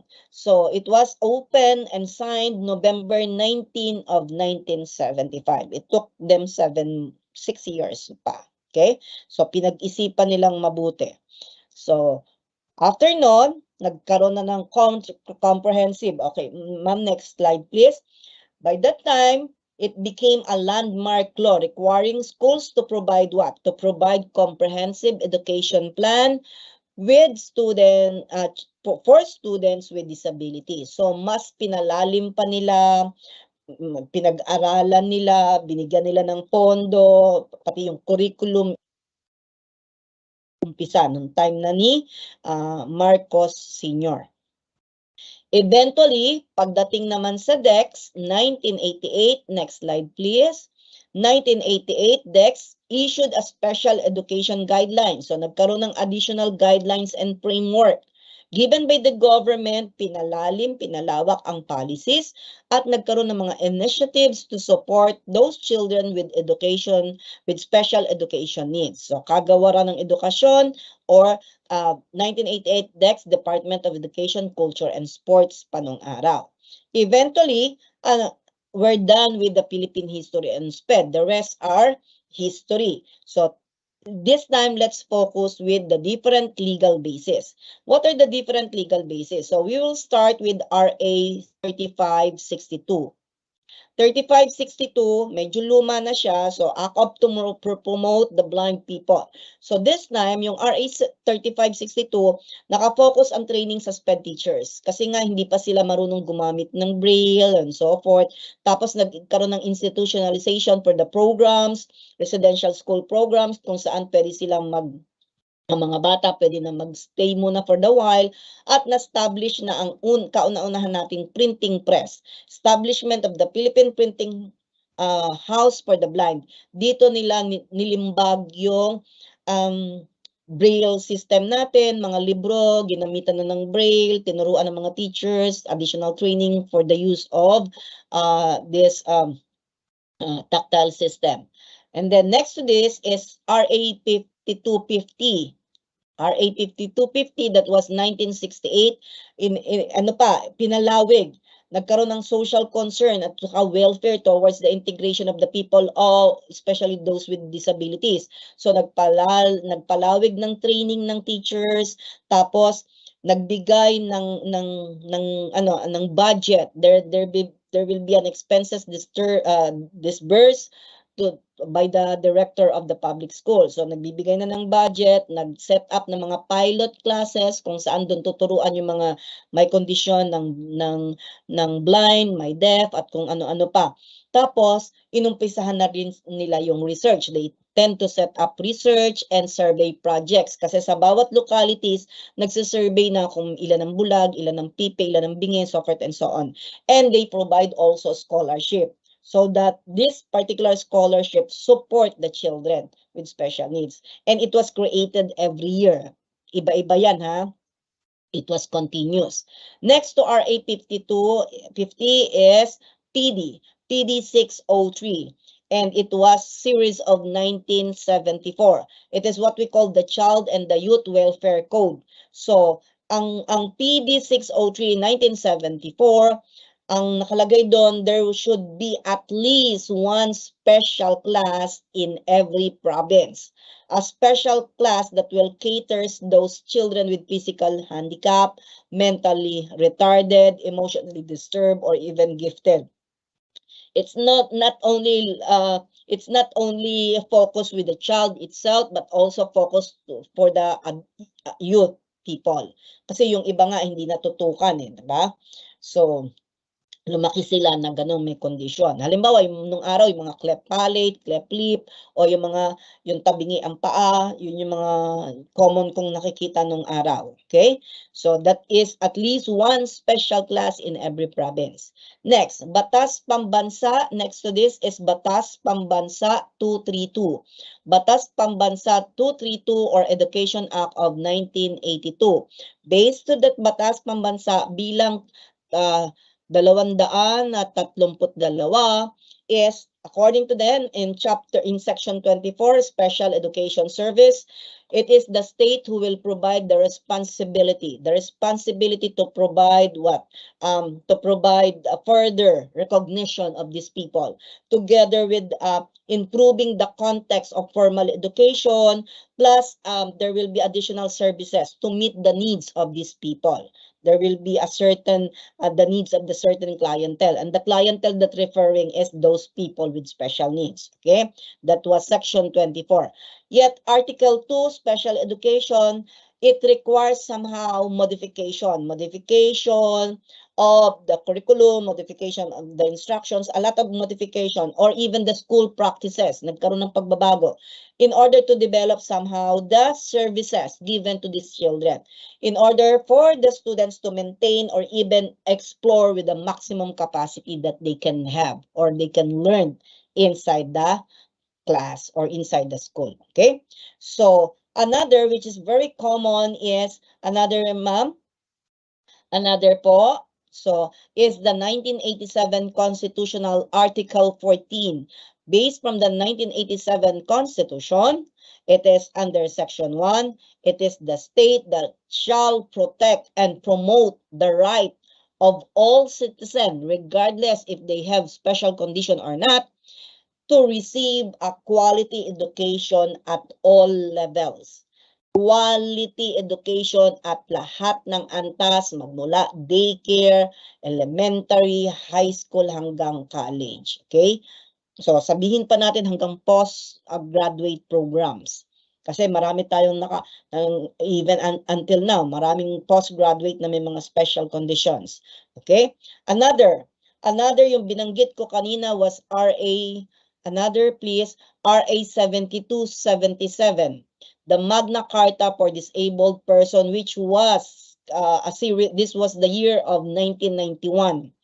So these are the 7 types of disability given by the RA 7277, 1991, the psychosocial disability, the disability due to chronic illnesses such as heart attack, diabetic, or whatsoever, lung cancer, whatsoever, learning disability, mental disability, visual disability, orthopedic, which is body parts or bones or muscles, whatsoever, and as well as communication disabilities such as slurred speech or what they call this, yung may mga tipong stuttering. Okay, so that was RA 7277.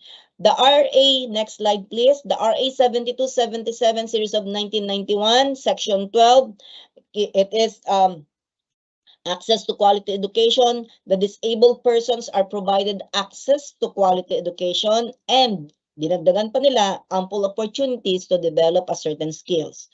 Whatever these skills are, it will be enhanced.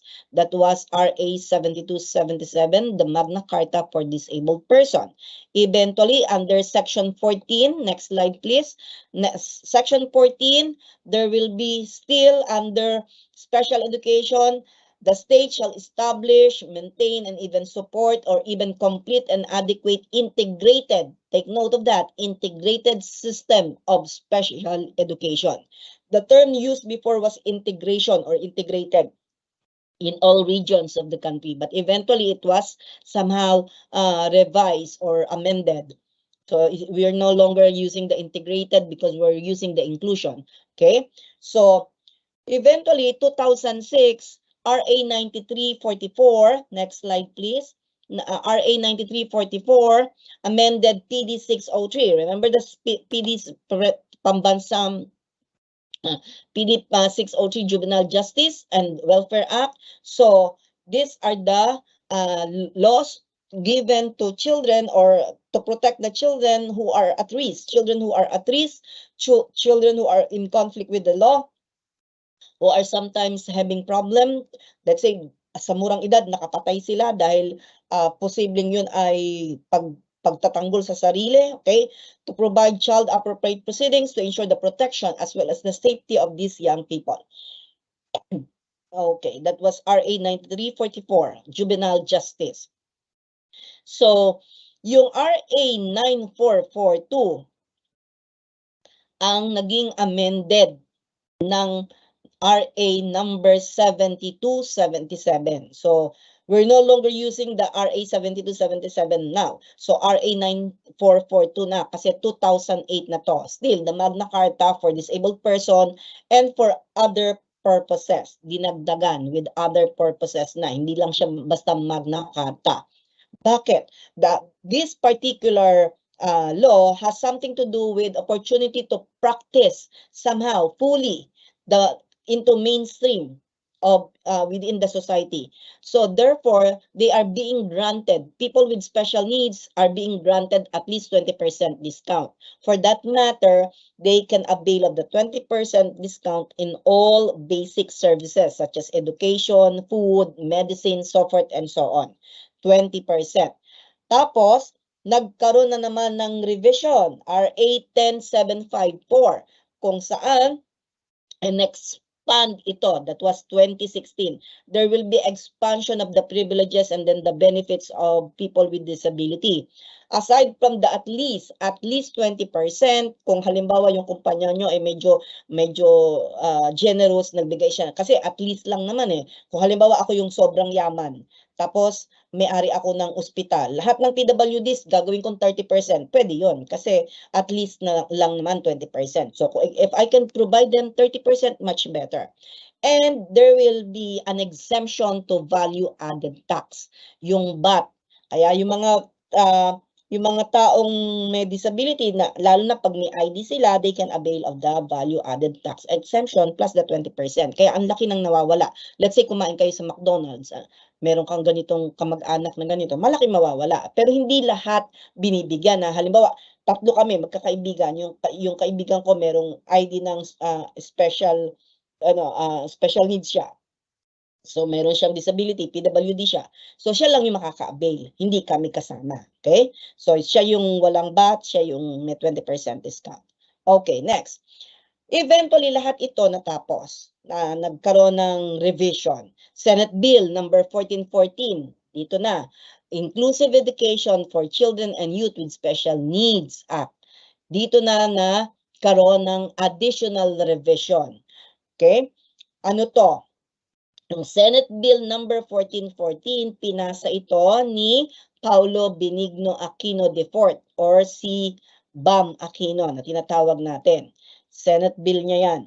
It was an act instituting inclusive education through establishment of, this time, it's no longer integrated but inclusive education learning. In order to provide so many standards, so many guidelines, so many and additional appropriate mandings. So it was filed by Bam Aquino during the 17th Congress filed April 4, 2017. That was 2017 nung final. Of course, aaralin bago maging batas. Okay? Until na naging batas na. Later on, makikita nyo pa. So, this time, let's proceed with the term. Mamaya ko na ibibitin ko kayo doon kung anong RA yon. This time, let's proceed with giftedness. So, when we say giftedness, we are dealing with 5 categories. What are the different 5 categories of giftedness? The mild, the moderate, the highly gifted, the exceptional, and the profoundly gifted. When we say mild, the IQ of these children might be 115 to 129. Okay? In a regular class or in a regular classroom setup, you might have 3 to 6 children with an IQ of 115, especially if they are yung mga tipong grade conscious, yung aral ng aral, yan. Possible yan. 115 to 129, pwede mga 3 hanggang 6 sa isang classroom. So, you will not give them a particular gifted program, not always for gifted program. Pwedeng ano lang sila, talagang performing sila, although matatalino. Pero pag sinabi nating moderate giftedness, the IQ level can be 130 to 140. And you might, there are possibility that you might have 1 or 2 inside your classroom. Okay? So the usual program given to them is whatever given to a gifted child. Okay? The next is between 140 or 40 and above, let's range it 145 to 159. So this time you might have 1 to 2 highly gifted children in a particular grade level. Example, grade 6 yan. Yung grade 6 level ninyo, 6 na section kasi malaki yung school nyo. Doon sa isang grade level na yon, posibleng may 1 o 2 na highly gifted children. So, the same program, usual program pa rin ang bibigay mo sa gifted children. But when we say exemptional, more or less 160 to 170 ang IQ level niya. So, itong batang ito, yan, 1 in 2, the ratio can be 1 in every 10,000 students. There is 1 who is exceptional. So therefore, the child needs to have acceleration program. Okay? And for the profoundly gifted, which is the child is having an IQ of 180 and above, the ratio can be 1 in a million. For every 1 million, there is 1 child who is profoundly gifted. Therefore, the program that you need to give is definitely radical acceleration. At kailangan na natin ng government intervention or any other institution that can help the expansion of or the learning capacity of the child para mag-perform siya pa lalo. Okay, hindi dapat mapabayaan. So these are the 5 categories of giftedness. Eventually, next slide please. This gifted has positive characteristics. First, I have to discuss first the positive and then later the negative. In terms of motivation, they are extremely motivated to learn a lot of new things. Eager na eager yan. Very curious, overtly curious. Pagdating sa communication, nasasabi nila lahat ng gusto nilang sabihin. Hindi masyadong mahihiyayan. Very direct speech yan. Sasabihin sa'yo direkta ng walang pasintabi. In terms of leadership, they are number 1 leader. They are very good in terms of leader because they are natural leaders because nga they are matalino. And maybe they're be condescending. Okay? In terms of insights, they have so many insights. Since intellectual ability nila is mataas, they can understand so well, they have a deeper understanding of the situations, they can have several options in dealing problems. In terms of problem handling, they are very practical, they are very good on it. They rarely panic because they know what to do and other options are there. Pag hindi nag-work out yung isang situation or isang solution, they have another. And of course, they are very, very creative. In terms of dealing with others, in terms of dealing with their ideas, they can do a lot of things very creatively as compared to regular children. So these are the positive characteristics of giftedness. But eventually, the negative characteristics, next slide, is they are very calming, emotionally sensitive. Minsan madalas ay minsan madalas bigla na lang iiyak yan with no reason at all. They can even get angry easily. They even have temper tantrums. And sometimes they tend to question. They question the authorities, especially the teacher. Lalo na pag alam nilang hindi ready si teacher, naku, ang daming tanong yan sa inyo. So wag niyong pag-initan yung mga batang ito ha. Kung ako sa inyo, be masterful and mindful of your subject content, okay? So sometimes they uses humor in order to make fun of someone or they put down with someone. So nagpapatawa sila. Matigas ang ulo, perfectionist, organized so much, yung mga tipong obsessed na gano'n. Sometimes they are tactless, kaya minsan nakakasakit sila ng damdamin ng kapwa nila estudyante.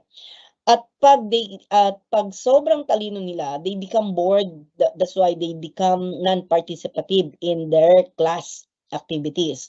Kasi alam na nila yun eh. Okay, kaya ayaw na nila mag-participate. And they are easily distracted if they are not interested with your subject matter. Kaya kung ako sa inyo, make them be participative. So you can even ask them to cite examples or describe something based on your lesson. Okay? They sometimes cry or overreact to a certain situations, kaya nga emotionally sensitive. And they have so many inappropriate questioning. Kaya most of the time, they monopolize the discussion inside the classroom. That is the negative characteristics.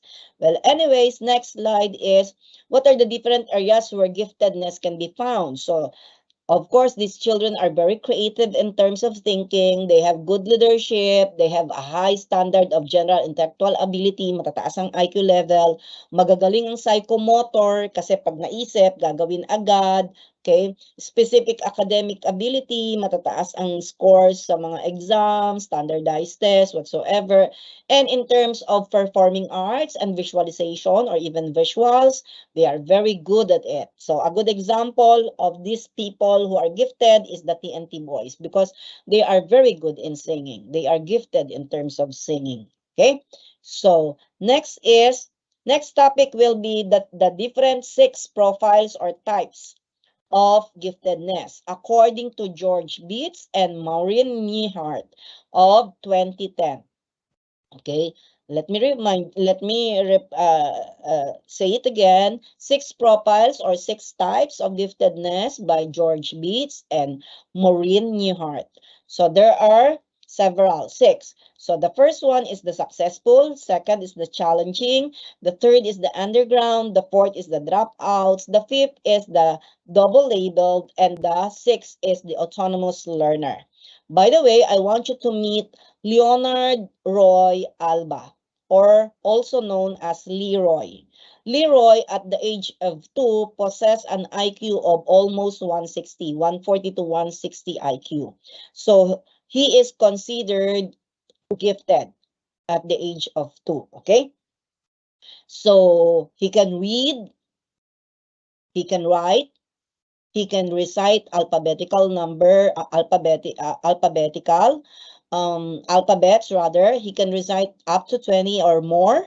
He can even write the spelling of numbers, and he knows for a fact the different flags, the different countries pertaining to the flags, and he knows also, by the way, he's a Filipino, and he also know the different national heroes. Just ask him and he will mention it and he will describe it kung sino yon, okay? So that is Leonard Roy Alba. He was even interviewed in Corina Sanchez series, okay? So let's have one by one. Beets and Neihardt profiles of giftedness, the type 1 or the level 1. The type 1 is the successful. These are the children somehow who demonstrate good behavior, feelings, and the needs of other, and their physical needs or emotional needs. They can share it immediately.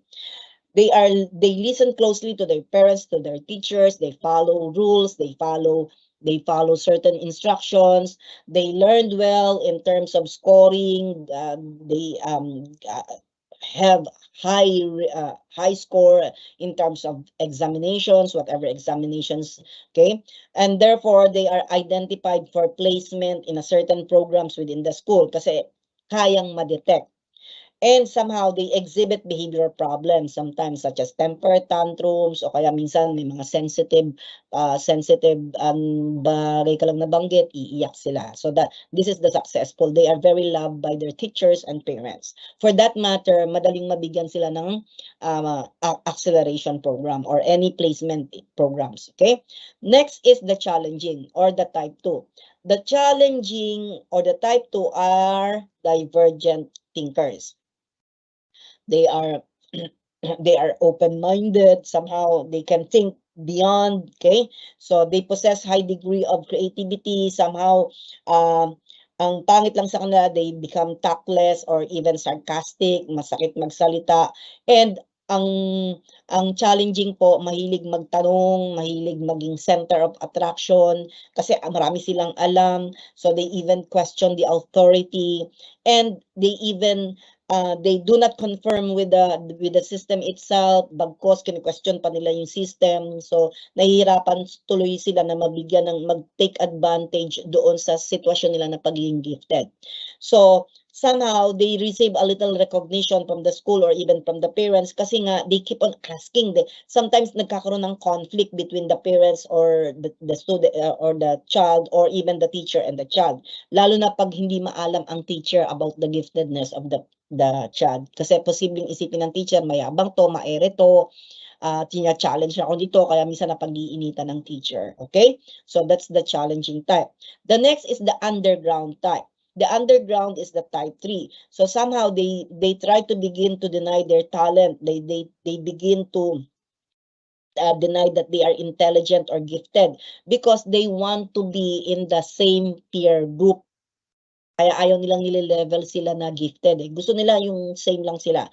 So these are the people who has feeling of insecurity, very anxious, and then they have some conflict within the especially if you're expecting, the teacher is expecting, matalino ka, kaya mo yan, papasa ka. So imbis na ipasa niya, ibabagsak niya yun. So may mga changing needs siya sa ganon. So somehow minsan hindi tuloy maintindihan ng teacher kung talaga bang matalino to or wala lang kasi gusto niya nga kasabayan niya lang yung mga kaibigan niya, ganon.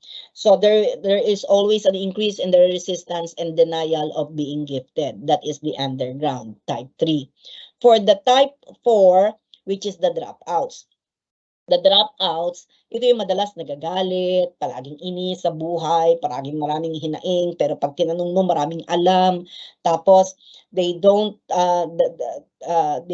want to meet the standards of the schools. So they keep on acting that they are always angry and depressed and withdrawn from the society. There is always a feeling of rejection, may insecurity. Tapos, very late sila na-identify. Kaya somehow, pag hindi mo alam yung history, hindi mo alam na gifted pala. At ang mga taong to, ang mga batang ito, very low self-esteem. So wala silang mababaw ang tingin nila sa sarili nila. There is always a feeling of rejection and neglection. So ito yung mga bata that needs to undergo, highly recommendable po ang counseling. If the school has guidance counselor, it is better to seek the help of the guidance counselor. But if not, it is better to seek the professional help of the psychologist or even the psychiatrist. Okay? So this is the dropouts. Next to the dropouts is the double label. The double label, pag sinabi natin double label, hindi lang isa ang kanyang giftedness. So pwedeng gifted siya pero meron siyang physically or emotionally problem, such as ADHD siya pero gifted, o kaya bingi siya pero gifted, yung mga tipong ganun. Kaya double label, dalawa. It does not show a behavior of giftedness. Simpleng-simple lang to mga batang to. Mas madalas napapakita pa nila yung sign of stress nila, pagod na pagod, frustration, crying spell, rejection, helpless, and they tend to isolate. They don't even have to have sets of friends. Often they are very impatient and yet they are very critical and possess low self-esteem as well. Kaya naman for this matter, they become ignored by the parents, by the teachers. Kaya kinukonsider lang sila parang average lang to. Ano ba problema tong batang to? Hindi sila nakikita as gifted. For that matter, the school system seems to focus much more on the weaknesses of the child rather than the giftedness. Kaya double labeled, okay? So the last one is the autonomous. When we say autonomous, these are the type 6 people with giftedness. They learn work effectively, kaya nila mag-isa, wala silang pakialam sa mga nangyayari sa buhay, sa paligid nila. Very effective, bigyan mo ng activities, bigyan mo ng assignment, kaya nila magawa yun. And then they do not work for the system alone, but rather they make the system work for them. So, imbis na question lang sila ng question, ini-improve pa nila yung sarili nila. They are very successful, they liked by their parents, they were being acknowledged immediately by the teachers and the parents kasi nga kitang-kita mo na talaga namang magaling tong batang to kahit na hindi mo naturuan. Kahit hindi mo bigyan ng malalim na instructions, kaya niya. He's a very good leader, or he or she is a very good leader, risk takers, very adventurous, self-directed, hindi mo na kailangan pang ulit-ulitin yung gusto mong explain. For that matter, they express their feelings freely. They know what are their goals are, they know what are their needs, and they can do it appropriately. Okay, so these are the autonomous. For a while, I'll just drink water.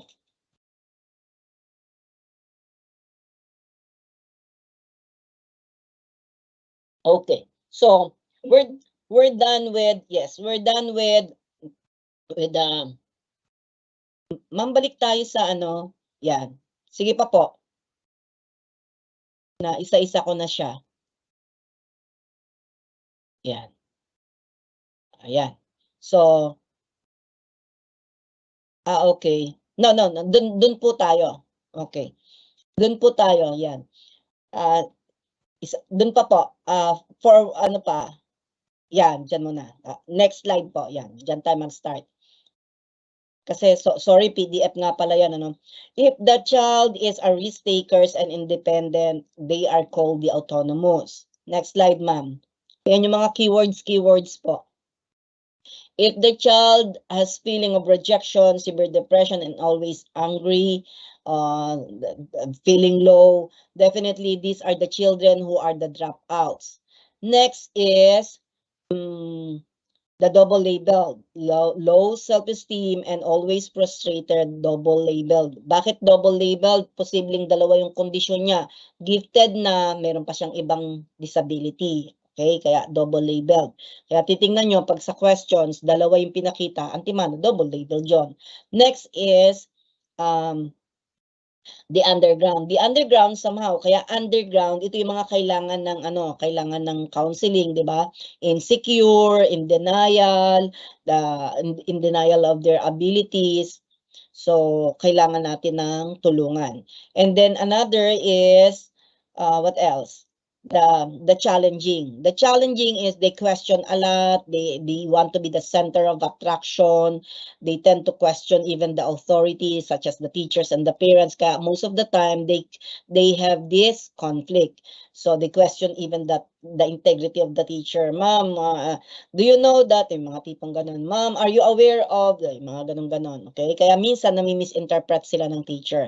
And the last one is, yes ma'am, the successful. The successful, kaya sila, take it from the word successful, they follow their parents, they follow their teachers, they can do a lot of things related to their giftedness. Kaya for that matter, madaling ibigay sa kanila yung program, yung placement, kung saan sila dapat. Ito gifted kasi natitrace kagad ng mga teachers and other faculty members. Okay? So let's do it. Next slide na tayo, ma'am. Okay. So this time, in terms of IQ, doon muna tayo, no? Sino yun? So, baka ma'am hindi nila nakuha yung name. Okay. So, the father of IQ is no other than Alfred Binet. Okay. Alfred Binet is considered to be the father of IQ. Okay. So, I'll give you a short story about Alfred Binet. Next slide, please. When we say Alfred Binet, paano siya naging father of IQ? Okay? During the time of French Revolution, right after the French Revolution, the French government commissioned Alfred Binet to make a certain measurement or materials in order to measure the IQ or the intelligence level of their, intelligence level of their students. Eventually, with the help of Theodore Simon, they created a particular standardized test under the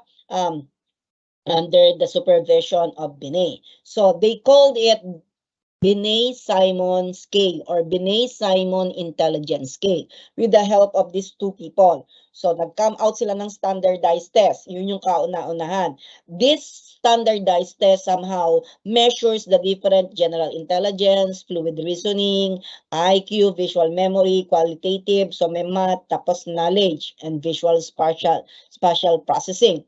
Eventually, after a while, ni-revise yan yung Binet-Simon scale, ni-revise yan ni Binet mismo, ni Alfred Binet. So pinalitan niya na ng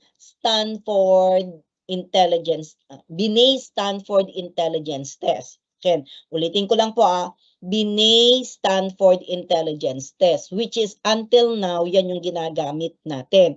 Bakit? Natanggal na yung pangalan ni Simon kasi ang nag-revise yan, it was totally Binet. Instead of using the word, the surname itself, Binet, after him, ginamit niya yung Stanford University. He wants to give credit to Stanford University, kaya Stanford Binet Intelligence Test. Bakit? Kasi si Binet po ay nag-aral sa Stanford University at doon din siya nag-work as professor in graduate program. For that matter, yung dating Binet-Simon's intelligence scale is nowadays Stanford Binet Intelligence Test. Okay? Next slide, please. Next slide. Okay. This time, pag ang tanong sa board exam, who is considered to be the father of modern IQ? The father of modern IQ is no other than Lewis Terman. Okay? Lewis Terman. Bakit si Lewis Terman? Okay? Next slide please. Si Lewis Terman po kasi ang nagbigay ng computation how to get the IQ level.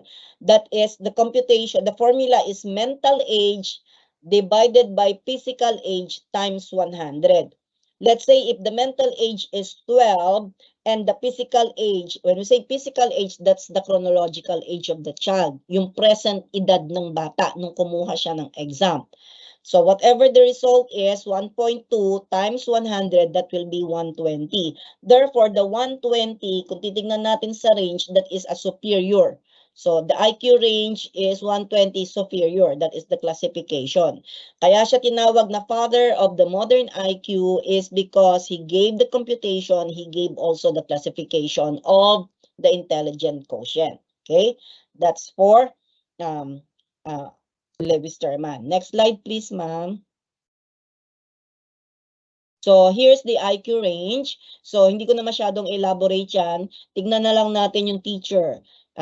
By jobs po kasi to, IQ test range by job. So 140 ang pinakamataas onwards. So that will be researchers, scientists, and professors. Ito yung mga tinatawag natin na yung mga nakatapos na ng PhD, ng masters, at saka PhD or even higher pa, no? So nakatapos na ng iba't ibang programa na postgraduate. Ang teachers, the typical teachers can be having an IQ of 120. Possible, okay? Kasi nga, pumapasa tayo sa board exam, nag-aaral pa tayo. So, pwede pang tumaas yan kung mag-i-improve pa tayo. Okay? So, next slide please. Wag na po yan kasi by country siya. Saka ini-emphasize ko lang dyan si Albert Einstein. Tingnan niyo yung IQ nila 160. Einstein and Mozart have 160. Kaya if you want to memorize more, you listen to, there is a research pertaining to classical music that enhances the neurons of our brain. Okay? Yung tono, the tune of the classical music, especially the composition of Mozart. Okay? So next slide please. So, components of inclusive education. So, what are the different components? So, let's proceed with the different components. Okay, dito na tayo papasok yung sa recent. Okay. Under DepEd order, before, when we say DepEd order 72 series of 2019, ito po yung, ang title po niyan is Inclusive Education, a Strategy for Increasing Participation Rate of Children. Kasi very few before ang nagpa-participate sa integration or sa ngayon ay inclusive. So, binigyan ng DepEd order. Ang Department of Education, they formulate a certain framework in order to locate these children. At ito yung mga categories. Number 1 is child find. When you say child find, this is one way of locating where these children are through a family mapping survey. Yung parang yung ginagawa ng NSO, di ba? Tinatanong ilang pamilya, sino-sino po yung mga nag-aaral, mga tipong mga ganun, mga question and answer portion. So family mapping survey per per localities, per barangay. So they're also providing advocacy campaigns or even networking. Nagpapakita na sila ng mga tulong para sa mga bata, para matrace yung mga batang may special condition na dapat na makapag-aral sa inclusive education. Sino ang mga gumagawa nito? Typically, it's the local health workers within the area. Okay, that is child find. Next, ma'am. Next is assessment, okay? Still, under DepEd Order 72, assessment naman, paano ina-assess ang mga bata? Under this DepEd Order 72, there will always be a continuous process of identifying the different strengths and weaknesses of all these children. Kasi hindi lahat ng bata ay pare-parehas in terms of strength and weaknesses. Para magamit ito sa formal at saka informal tools para sa malaman ng school or malaman ng teachers kung anong proper placement sila ilalagay. Whether they are inclusion, mainstreaming, or special education program. So, yung mga tipong ganon, yung diniscuss ko kanina. So, alam kung saan ilalagay yung bata. Next slide is program options. When we say program options, still under DepEd Order 72, there are 3 options. The first program option is ang bata is nasa self-contained class. Self-contained class for children with similar disability, pare-pareha sila. Halimbawa sa isang grade level, may mga pare-pareha sila ng disability. Tapos monograde or even multigrade ang handle ng SPED teachers. Trained SPED teachers po ang nag-handle sa mga bata. Halimbawa, nasabi ko kanina, yung si Pedro may ADHD.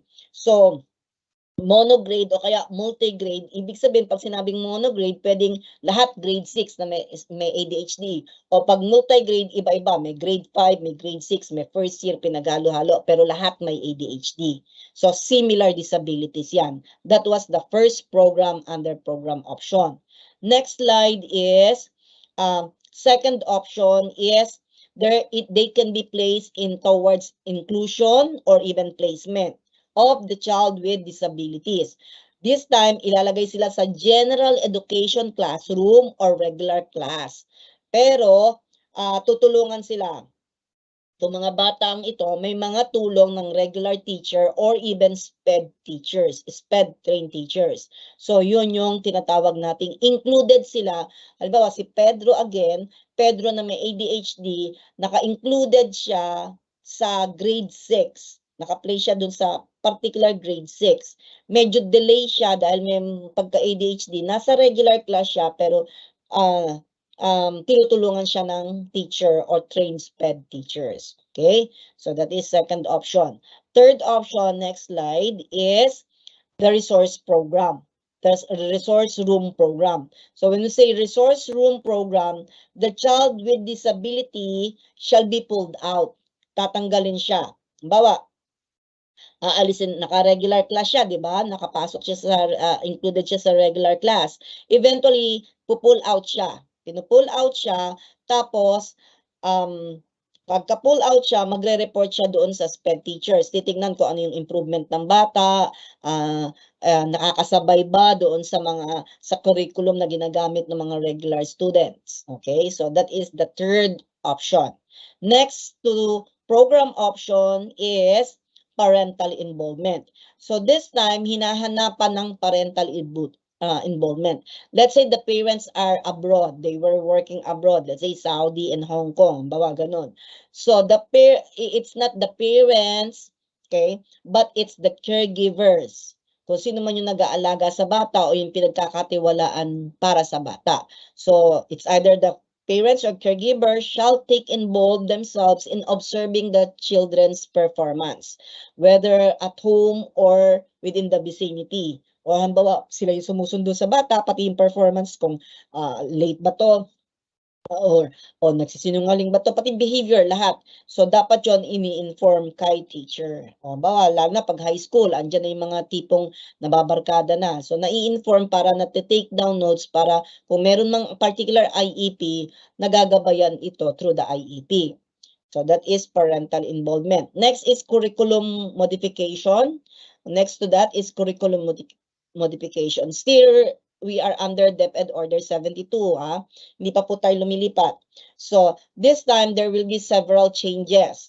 Ano yung mga babagwen? Steps, the different steps, strategies in the teaching learning process of the child. There will be also curriculum modification. Binabago ng konti, even the assessment.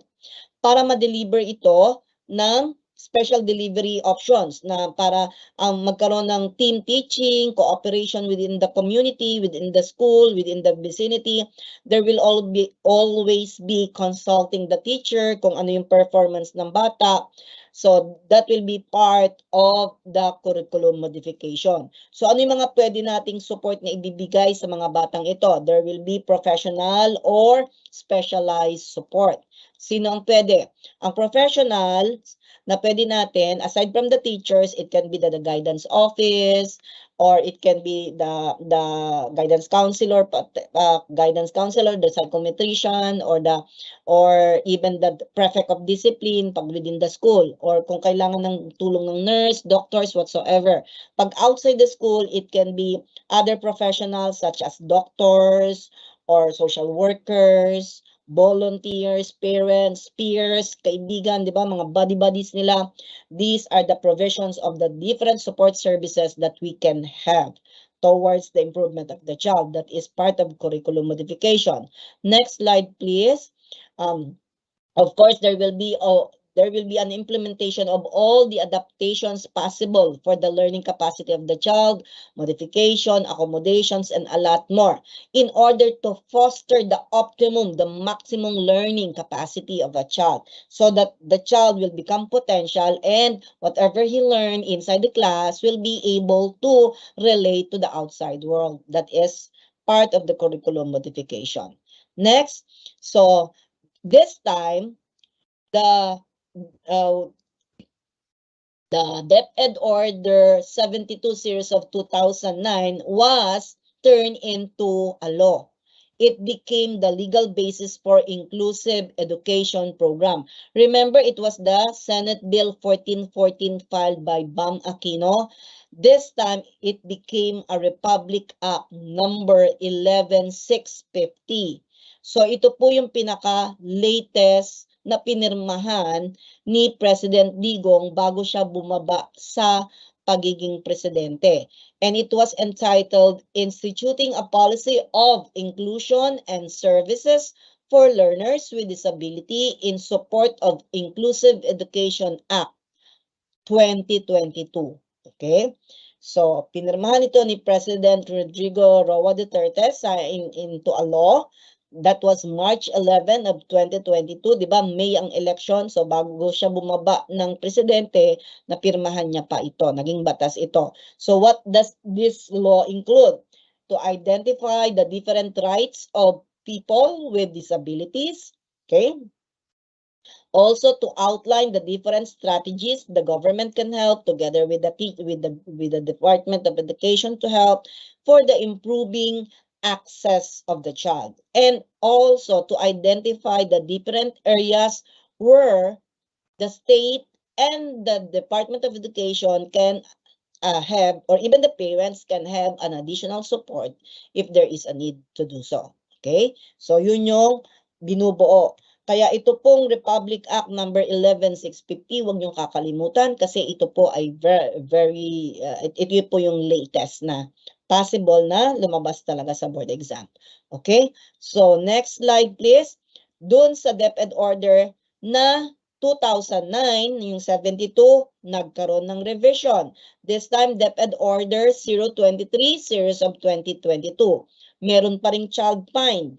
Yung child find, process in ensuring the learning with disabilities are learned. Nakakapag-aral, na-identify, okay? Na-locate kung saan nakatira at na-evaluate ang bata kung saang program sila papasok in order to facilitate the inclusion properly. So that is child find. Remember, identified, located, and evaluated. There is always an evaluation para alam kung regular ba siya, inclusion ba siya, mainstream ba siya, or whatsoever. Okay, next. Still, pinopromote pa rin ang next slide, please. They are trying to promote cooperative advocacy.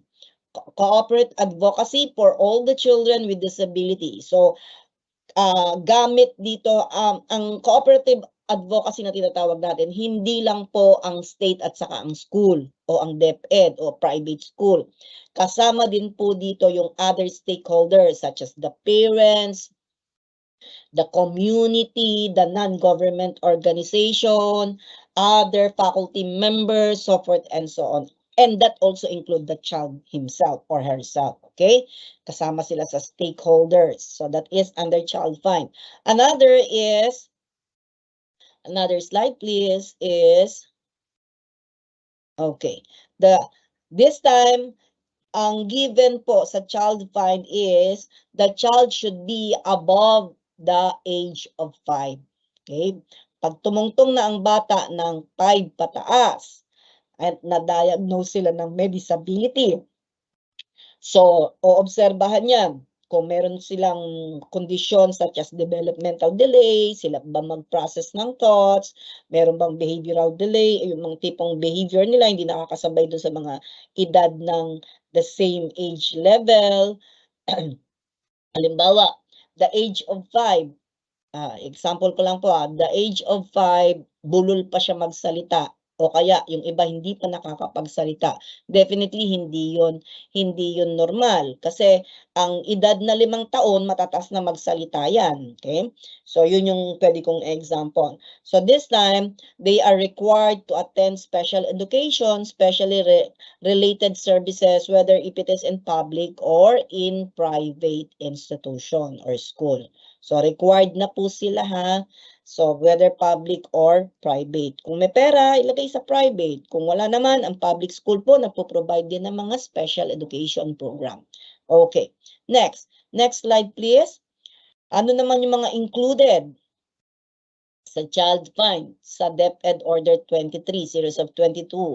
Dito na papasok ang alternative learning system, dito na papasok yung Muslim educational program. So ine-enhance na natin, mas pinapalalim na. It's not only here in the NCR region, but those also in Mindanao are even given priority. Indigenous people education, lalo na dun sa mga malalayong lugar, community learning centers. A good example is, let's say in Valenzuela. In Valenzuela, in every barangay, they do have a certain 3S na tinatawag. The 3S is the small main area. O kumbaga, ang tawag nun? Instead na people are going to the city of Valenzuela, sa barangay na lang sila pupunta kasi may mga community learning centers, may 3S nga ang tawag nila doon serbisyo whatsoever. Well, anyway, sorry. And then last is the out of school or children or out of school youth. Kaya child find sila. Okay, next slide please. We're done with child find. Let's proceed with identification and assessment. In terms of identification, how are we going to identify these children with special needs? Definitely, there will be a gathering of critical data. Okay, so whatever the data is, these are all confidential, so there will be screening and nomination. So whatever the data given to the health workers, kung sino man yung kumukuha, that will be secretly kept. in a particular location such as barangay. So we will learn to identify the different students' abilities, the different students' motivational pattern, their self-esteem. They deal with other people or other same age people or children. The level of their creativity, kaya na bang magsulat, maglaro, kung ano-ano. Other capabilities above average, nagagawa ba nila, and different educational services can be provided. This is identification. Next is in terms of assessment. Okay, next slide please. In terms of assessment, there will be assessment versus testing. Pag sinabi nating assessment, they will be these children under this program they can be given a certain standardized test. They will be administer a certain standardized test, and then the test administration should be the same person to person, ha? Hindi pwedeng iba-iba yan. And there will be an independent and personal experience and personal viewpoint. So it should be independent from the one who's giving it. So everything should be tackled, and even the viewpoints of the giver. So that will be the assessment. For the testing, what will be for the testing? So for the testing this time, next please. Next slide, please. For the testing, there will be individual administrations of a particular standardized test. So it's a face-to-face individual assessment.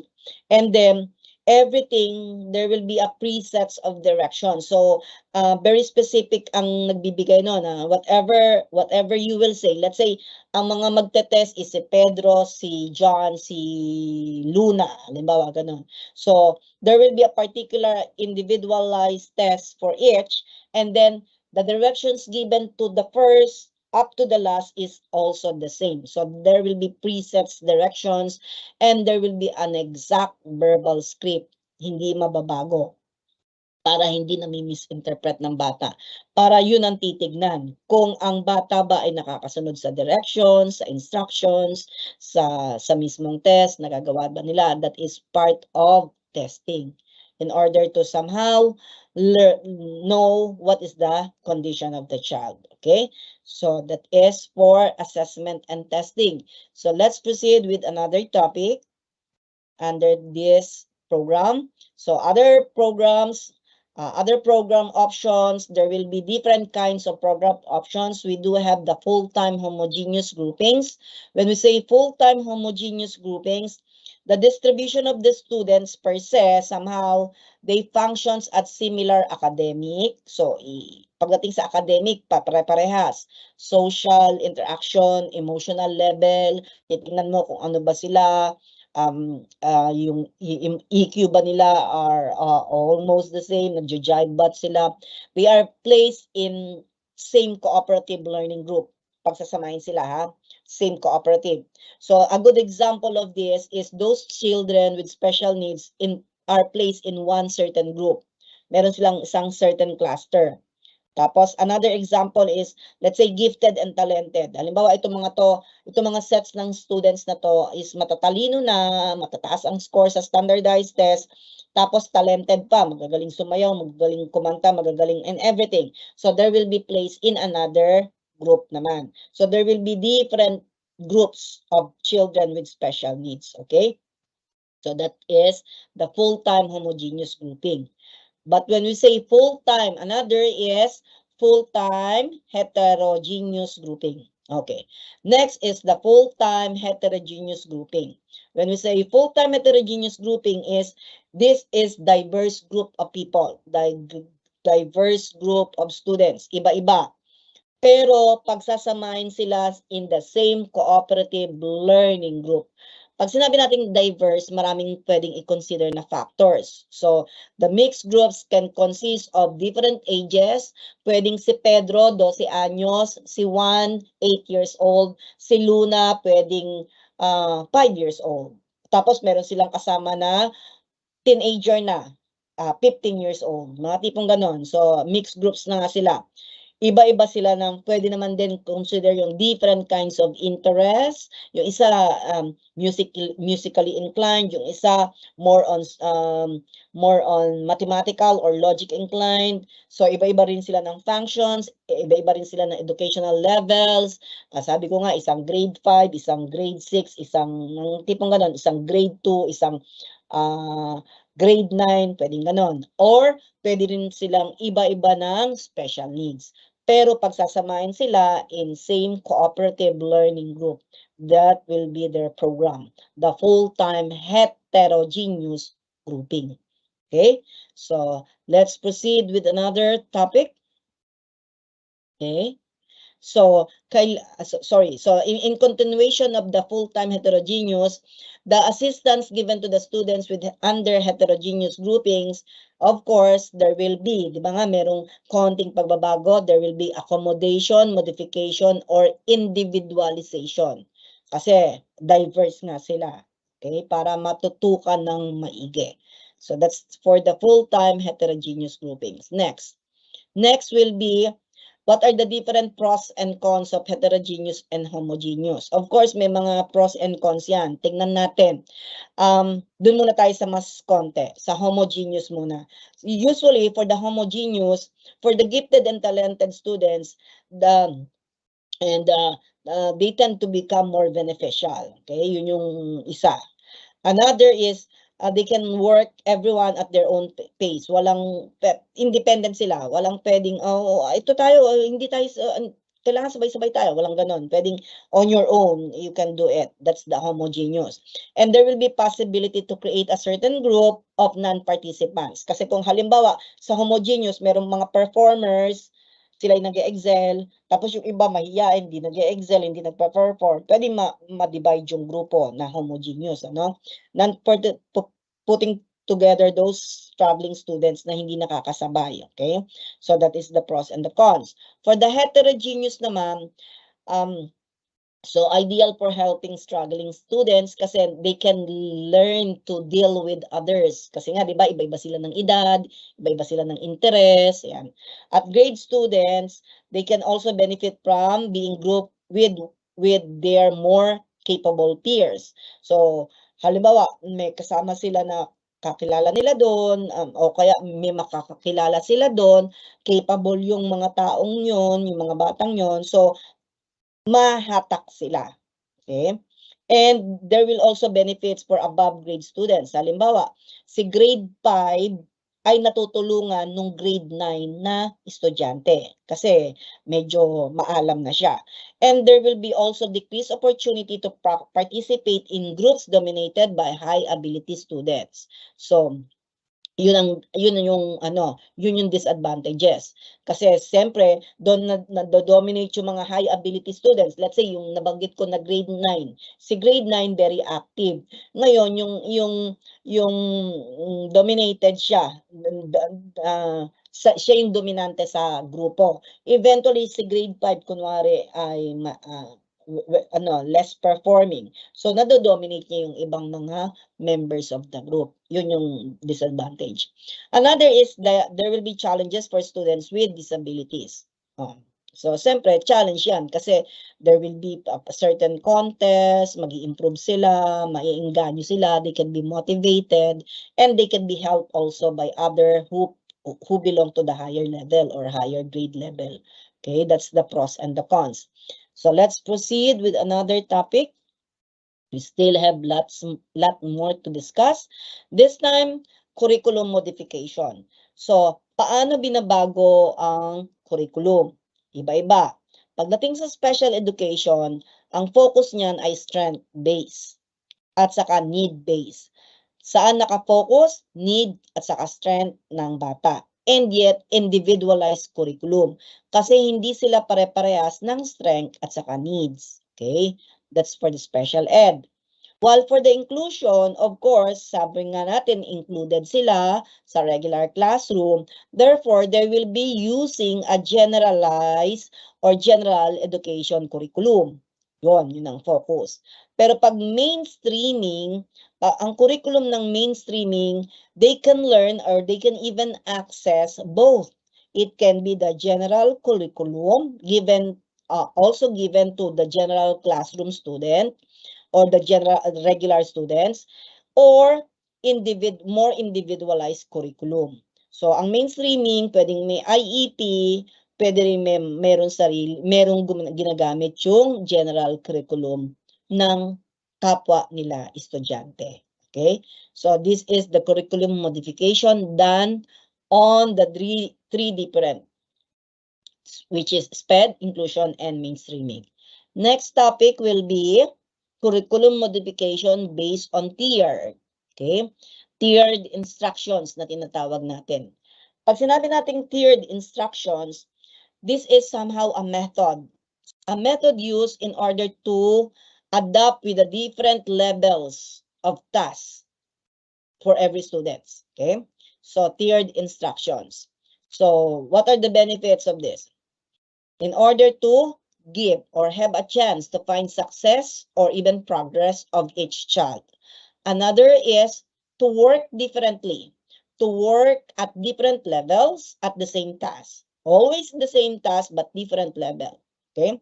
Another, difficult and to have a difficult and challenging than others so that they can improve themselves. They don't only anong tawag noon, yung nagsa-self-pity. Instead of having self-pity, they can be enhanced. They can be motivated to perform well, and they can challenge themselves with the help of others. And of course, they learn the same basic materials but on different levels or different tiers. Kaya ang tawag natin dito ay tiered instructions. Okay? So I'll give you an example of this tiered instruction. So let's have it. Oops. Okay? So the different example is, let's say we want to create a tiered assignment. Okay? Tiered assignment. So if I'm going to give you a tiered assignment, therefore there will be different levels with adjusted challenges. Okay? I should focus with the quality of your work, but not the quantity of your work. And of course, there should be an active learning kasi most of the students will participate and there will be engaging in all levels. Okay, or in all tiers. And don't forget, we need also to align our assignment or whatever project is or whatever the activity is to our learning objectives or learning goals. So always align it. And of course, we need to focus with the same skills. Remember, it's always the same skills, but what? Engage in all levels. So I'll give you an example. So example, I want you to give, ma'am, next slide please. Okay, so ayan na. Pinagsama-sama ko na lahat dyan. Example, I want you to create an assignment, a tiered assignment of why the dinosaurs are extinct. Yun yung assignment ko sa, let's say, sa mga junior high school. Okay. Why is it the dinosaurs became extinct? Ano ang gagawin ng lowest level? Ang tier 1, the students somehow will do research why dinosaurs became extinct. And then after reading all the theories, they will list down, they will list down all the theories. So arrange nila yan. Pwedeng i-arrange nila yan by timeline kung bakit nawala ang mga dinosaurs. And then pag sinabi naman nating tier 2, which is the middle level, the students will research pertaining to the loss of dinosaurs, why they become extinct. And then after a while, when they do the research already, they will try to summarize all the theories they have learned or read, and then they will create their own chart. Let's say this is the dinosaur in the middle, and then pwedeng Venn diagram ba yan? Pwedeng arrow-arrow ba yan? So there will be summarization of the theories until they came up to the present time. And then the last one is the tier 3, which is the high level. The high level, this is where the students will research why dinosaurs become extinct, and then after that readings, after they have learned all the theories, they will defend their own, they will defend or even support the theories that they have learned. Kasi ni-research nga nila. And then after a while, after defending, after supporting the theories, they will create or design a particular theory, an original theory of their own. So kaya siya highest level because the word creation, the word designing their own original theory. So that is an example of tiered instruction using the tier 1 to tier 2 to tier 3. The tier 3 is the highest while the tier 1 is the lowest. Okay? So this is curriculum modification. Next topic will be, what is the difference? Next topic, please, ma'am. What is the difference between typical and atypical cognitive development? Okay. So when we say typical development or TD, typical development, typical. So when we say typical, that's the normal progression a child can have. The child gives a generic picture of the progress compared to the same age peers. Example, iibay natin ang example. Grade 8 student. Okay? Ang grade, hindi, bata na lang. Sige, doon tayo sa lower level. Let's say daycare. Doon muna tayo kasi kanina ko pa ina-example yung mga elementary to secondary. Let's say daycare. Let's say, ang daycare, di ba, usually meron 3 taon, may 4 na taon, 5 taon, di ba? So, depende kung ang bata. Doon muna tayo kunwari sa daycare sa center, sa public. So, iba-iba sila ng edad kasi yung iba, minsan hindi kaagad dinedaycare. Pero minsan yung ibang bata, 3 taon pa lang dinedaycare na. Usually 3 to 4 years old dinedaycare. So, yung mga 3 to 4 years old, ang normal progression is by the time they are 3 years old, they can talk. They can utter words. It's no longer syllabic. They will not do cooing or babbling sound. When we say cooing, that's for babies, right? Humuhuni, di ba? But when we say babbling, is still for the babies, pero much higher level. Babbling is, this is also language development. Babbling is they tend to do babbling sounds such as or naglalaway. May mga sinasabi na sila, okay? Pero pag syllabic na, pwedeng da, ma, de, pwedeng ganon. So, pag sinabi nating same age pair with my example, yung 3 years old, by the time they are 3 years old, most of them can talk fluently, they can run on their own feet, they can stand and everything. So meaning to say that's typical development. In terms of cognitive, they can even, in terms of cognitive development naman, pwede silang, they can reason out or they can ask questions. Teacher, anong gamit mong chalk? Anong color yan? Teacher, do I have a star? Ay, mga tipong ganon. They can even have this kind of questions. That is typical development. Okay? So a good example is skills and abilities of a child when mastered at the right time. The child, meaning to say, is on the right track of his success in terms of his growth and development. Okay? Yung growth part niya, tama lang. Nasa tamang paglaki siya. Nasa tamang development siya. Whether cognitive or physical. Okay? So that is typical development. But when we say atypical, let's proceed with another slide. When we say atypical, the atypical is unusual. It is an unusual pattern. So meaning to say it is not within the normal development. Kakaiba.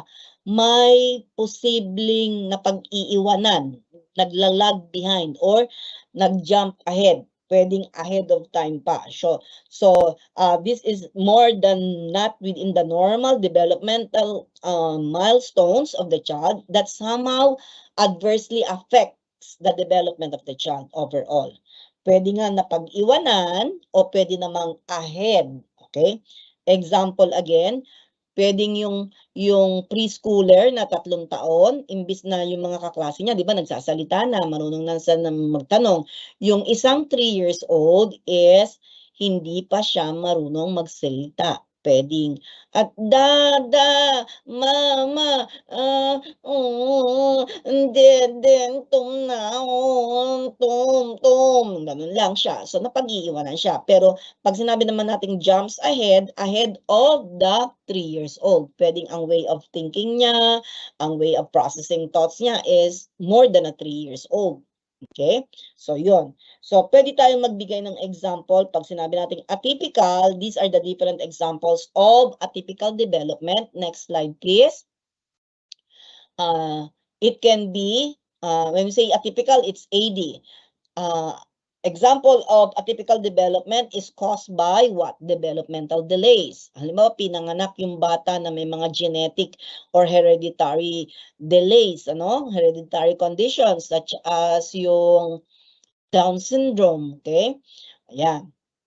Pag may Down syndrome ang bata, pwedeng magkaroon ng developmental delay siya. So, somehow, pwede rin namang metabolic disorder tulad ng overproduction of the amino acid which is known as the phenylalanine. The phenylalanine is the amino acid, a production of the amino acid or the blocking, what we call this, the protein blocking nutrients that somehow affects the development of the child. So, nagkakaroon din siya ng developmental delays.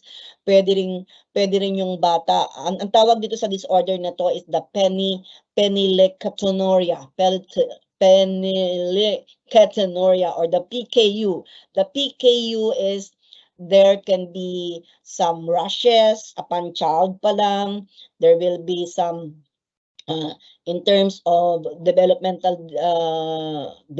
delays such as unable to speak with the same age level, or pwedeng pagdating sa vision, yung mata niya parang naka-protrude inside yung isa, or pwedeng deform ang mukha. So maraming pwedeng mangyari sa metabolic disorder such as the amino acid, which is the phenylalanine. Another is the typical result of atypical development is it can be a brain trauma such as naumpog, nahulog sa hagdan, or nagkaroon ng baby pa lang, nagkaroon na ng trauma eventually. So traumatic brain injury or TBI can be one of the reason why the child is atypical, had atypical development. Or even severe psychosocial trauma, yung mga tipong post-traumatic trauma such as nung bata naka-witness ng crime or naka-witness ng gera, na-experience niya. Halimbawa, yung mga baby nung time na nagkaroon ng Marawi Siege, may mga babies doon, may mga toddlers doon, di ba? So somehow, pwede silang magkaroon ng post-traumatic stress disorder. For that matter, they need to undergo psychological evaluation. Okay? So this is the difference between atypical, which is TD, versus atypical development, which is AD. Okay? So next topic will be enrichment. So what are the different enrichment strategies? So for the special children or inclusive education program, enrichment strategies can be with the use of how are we going to enrich their level of capacity in dealing with their day-to-day learning. So it can be make use of the library or even the internet, since technology is now in. So we also need to focus. But do you know that based on research, more than 2 hours use of gadgets such as cell phone, laptops, or even television can mimic ADHD? That is based on research. Why? Because somehow our neurons are being affected. Kaya I've been telling my children, don't put your cell phone whenever you are about to sleep. Don't put your cell phone near your head. Somehow it affects because it emits radiation. Especially for the babies. For the babies, if you are too much exposed with cell phones and gadgets, okay, please limit or remove cell phone or gadgets away from the baby, at least malayo, di ba? Para hindi na-apektuhan yung kanilang brain. So the make use of the classroom, library if the classroom is conducive to learning, di ba? As a teacher, you are very creative. Put a library in one corner, or you can even make use of the e-library. They do have e-library for DepEd, or even your internet. Make use of your gadgets. So that is library and internet. Next, another enrichment strategy can be, next slide please, ma'am, can be research projects, okay? If you have elementary up to high school, you can even do research projects for these children, okay? Take a look at my example. The child is given a research project wherein one of his project is to make to learn whether the Wi-Fi is slow or no, okay? So of course, when doing a research project, you should have a particular rubrics, okay? So what will be the content of the research? What will be the criteria? Is it the content? Is it more on whatever the content you want to put there, therefore it should be converted into numbers, so there will be a particular criteria or rubrics to follow so that they know where to improve at, okay? So the students will learn how to improve their topic or their research per se. Okay, next topic, next slide please. Another enrichment program can be scientific research project. Of course, when we say scientific, it will pass through a certain investigation, such as there will be you can even ask question surveys, or and then you will try to develop it, and then there will be a particular scoring, Likert scale, use of Likert scale, or if you want, you can put it in a laboratory. Okay, so a good example of scientific research project that I think of is, which rots faster? Is it fruits or vegetables? So the students are trying to learn which rots faster, whether if it is fruits or vegetables. So whatever the results of the research project will be shared to the entire class. Okay, so another, next slide please, another enrichment strategy is the use of independent projects. Okay, imagine if you have special children or children under inclusion, so you can give them independent projects that they alone can do it by themselves, okay? Of course, if you're about to give independent projects, do not ask your students to, okay, you can bring your projects at home, do it there, and bring it here. Usually, that's what's happening. And then for elementary levels, of course, we are all aware na ang gumagawa ng projects, it's not the student per se, but it's the parents. Kaya magugulat ka, nagpa-project ka ng independent project na solar system, pagbalik ng bata, yung solar system ang ganda, di ba? Naka 3D. Kasi hindi naman yung bata ang gumawa, it was the parents. O sinong bibigyan mo ng grade, okay? Usually, projects such as independent projects, it should be observed and done inside the classroom so that you can see if the child is really performing well, particularly in their subjects. And yet, come to think of it, in terms of independent projects, if you're about to give an independent project, see to it that the independent projects is aligned to their capacity or abilities. How are you going to give, just cite an example, how are you going to give a project wherein you will give them an independent reading project? The child is suffering from dyslexia. So that will be a hard time for him to finish it. Okay? Tapos ipe-present sa klase yan. Di siyempre, posible pa siyang pagtawanan. Instead na makatulong, lalong makademotivate sa bata. Kasi siyempre, alam naman natin, pag reading, hirap ang mga batang may dyslexia magbasa. Okay? So, try to give appropriate independent projects based on their own ability. Okay? So, let's proceed with another enrichment strategy that will be mentorship. Next slide, please, ma'am. Mentorship. Okay? When we say mentorship, next slide, please. Okay, when we say mentorship, of course, first and foremost, I would like to give you the first Filipina with Down syndrome. That is Miss Brina Maxinos, rather. He was named UNESCO's Global Champion of Inclusive Education. she has Down syndrome, but she was able to pass the board exam, and with somehow flying colors. Now she's a teacher in a public institution, wherein she is the advisor of the pre-kinder. Okay, that is Brina K. Maxino, first Filipina with Down syndrome, acclaimed by UNESCO's Global Champion of Inclusive Education. Of course, mentorship is necessary. It can be a peer mentorship or a teacher mentorship. It will help a lot. Or, of course, sometimes children are having a hard time dealing with the parents or caregivers who are about to mentor them. So they would rather have mentorship with friends or buddies that they prefer, or even other teachers. Okay, so next is another enrichment strategy can be peer tutoring. As I mentioned a while ago, next ma'am, next slide please, is peer tutoring. Of course, as you see from the pictures above, okay, from the pictures I have here, peer tutoring is very effective for those children who are having a hard time to deal with other adults.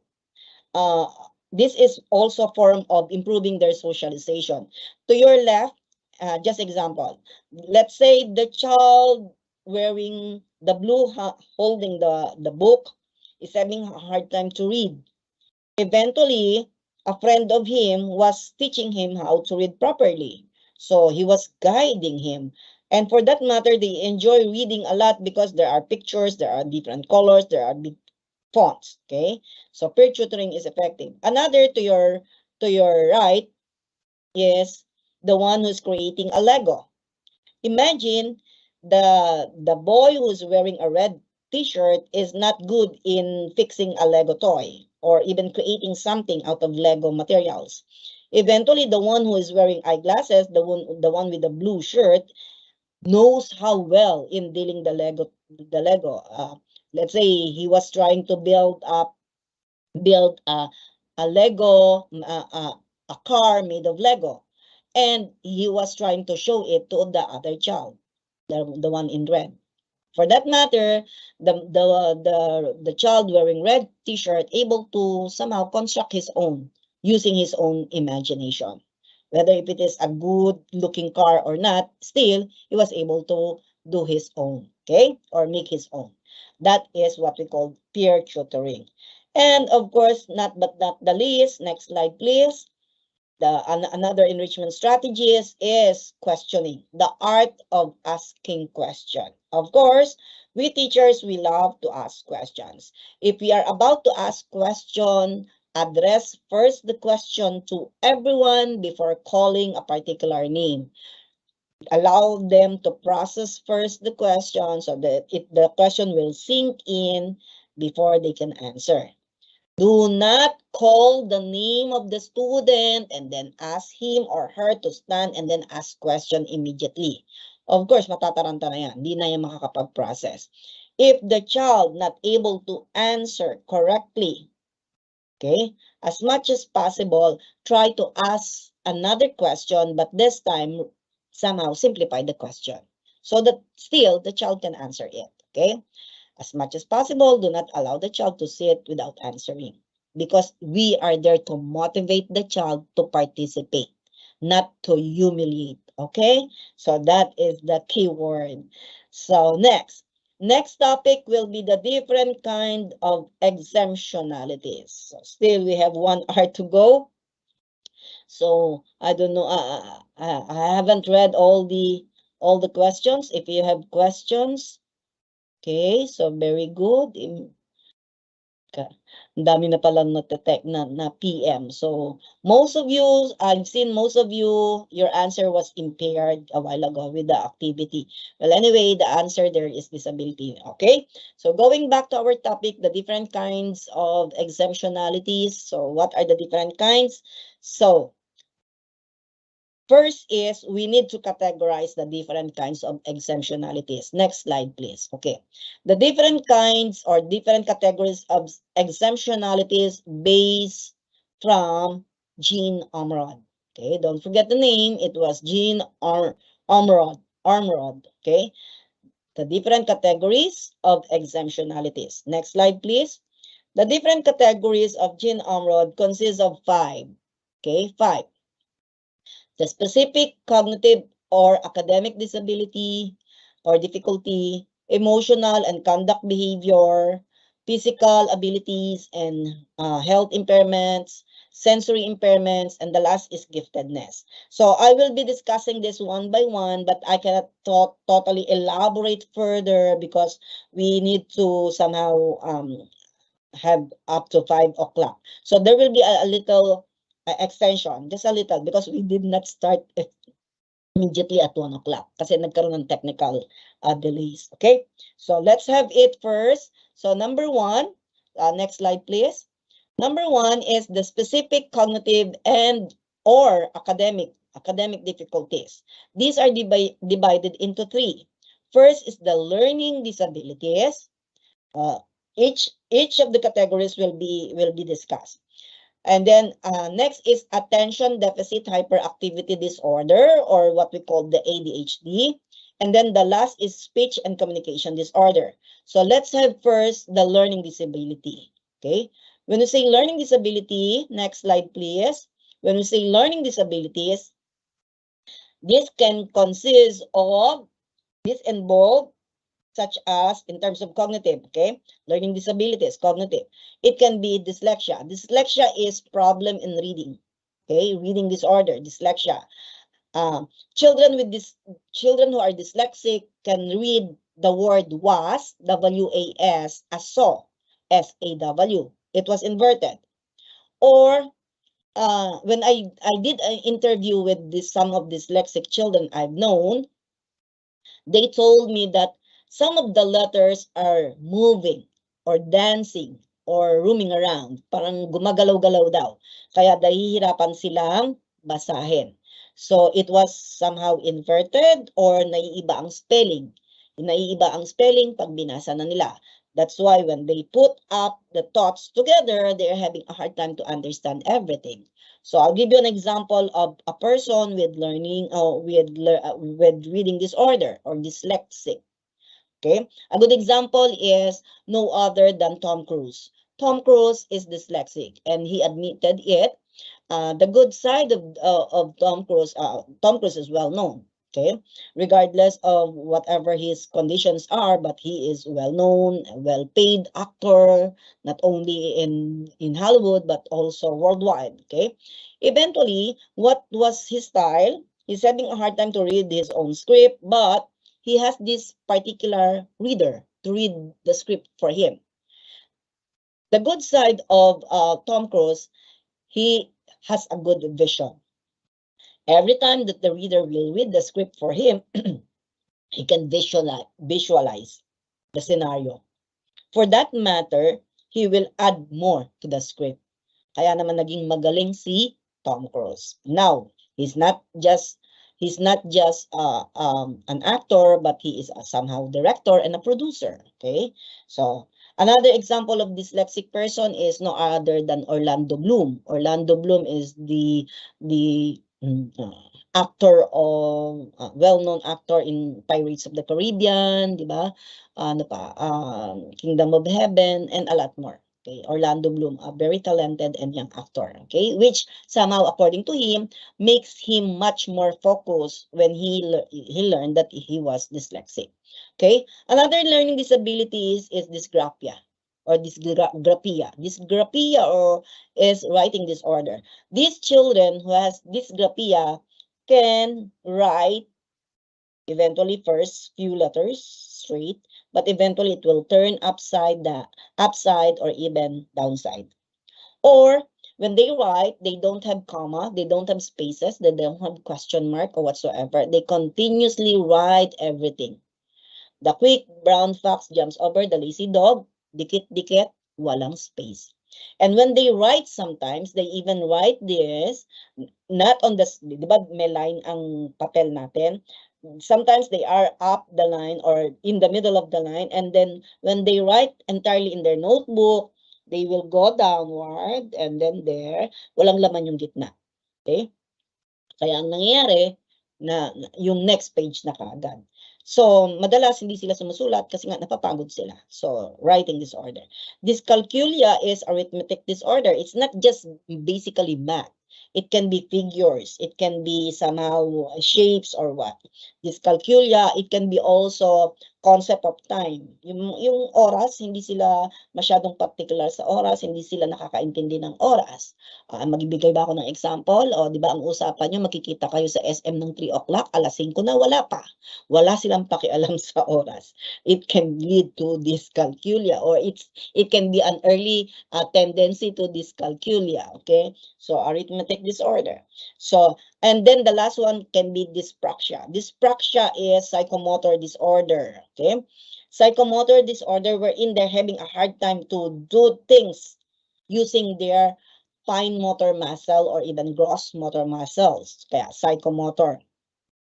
A good example of a person with dyspraxia is no other than Harry Potter himself. Okay, the actor of the Harry Potter, si Radcliffe. Okay, so, well, anyway, so when we say dyspraxia, let's say I'm thirsty, and on top of the table there is a vase of flour, and then there is the glass of water. And then I want to drink the water because I'm too thirsty. So instead of grabbing the glass of water, I was able to grab it, and then ang natatouch ko is the vase. Or if this is the bottle or if this is the glass of water, I'm having a hard time to grip on the glass itself. Kaya most of the time, it will fall down, nababasag. So that is psychomotor disorder. So that is learning disabilities. Let's proceed with another topic, which is attention deficit hyperactivity disorder, ADHD. So what are the qualities of ADHD? Of course, they're having a difficulty in focus. The maximum probably is 1 hour focus. If more than 1 hour, they're having a hard time. They will transfer one chair after the other. Magugulat ka na lang nasa na yung estudyante mong may ADHD, nasa ibang lugar na, iba na ang katabi. The good side of children with ADHD, they are very well known in the class or very well known in the school. Why? They have a very high level of socialization. They tend to ask a lot of questions. They tend to mingle with others. Okay? But they do have some recurrent hyperactivity and impulsive behavior as well. Okay? Aside from this, they are not allowed to eat or consume food which is high in caffeine because it triggers their hyperactivity, such as chocolate, dark chocolate, sodas, or coffees, or whatsoever. And yet they are very impulsive when they like to get the things of their classmates, they will just immediately get it. Okay. Sometimes they even ask. And when they are when the things they grab is not given to them, they sometimes experience temper tantrums. Okay, so these are attention deficit hyperactivity disorder. So that is hyperactivity. What is the difference of attention deficit hyperactivity disorder to ADD? When we say ADD is attention deficit disorder, there is no hyperactivity. Therefore, it's the opposite. The ADD are very slow. Okay.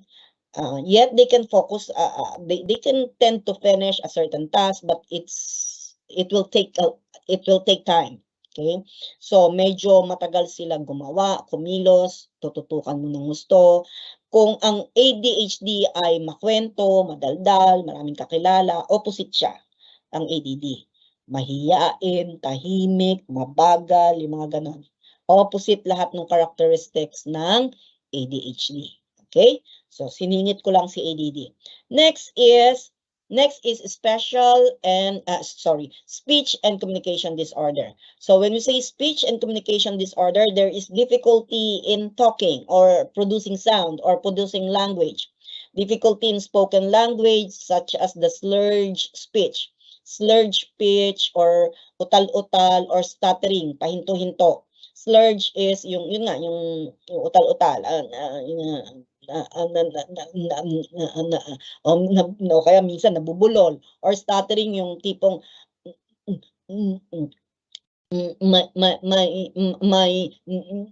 name is Josephine de Guzman. Those are just example. This Aricha unable to produce a sound. Aphasia somehow is aphasia and speech delays.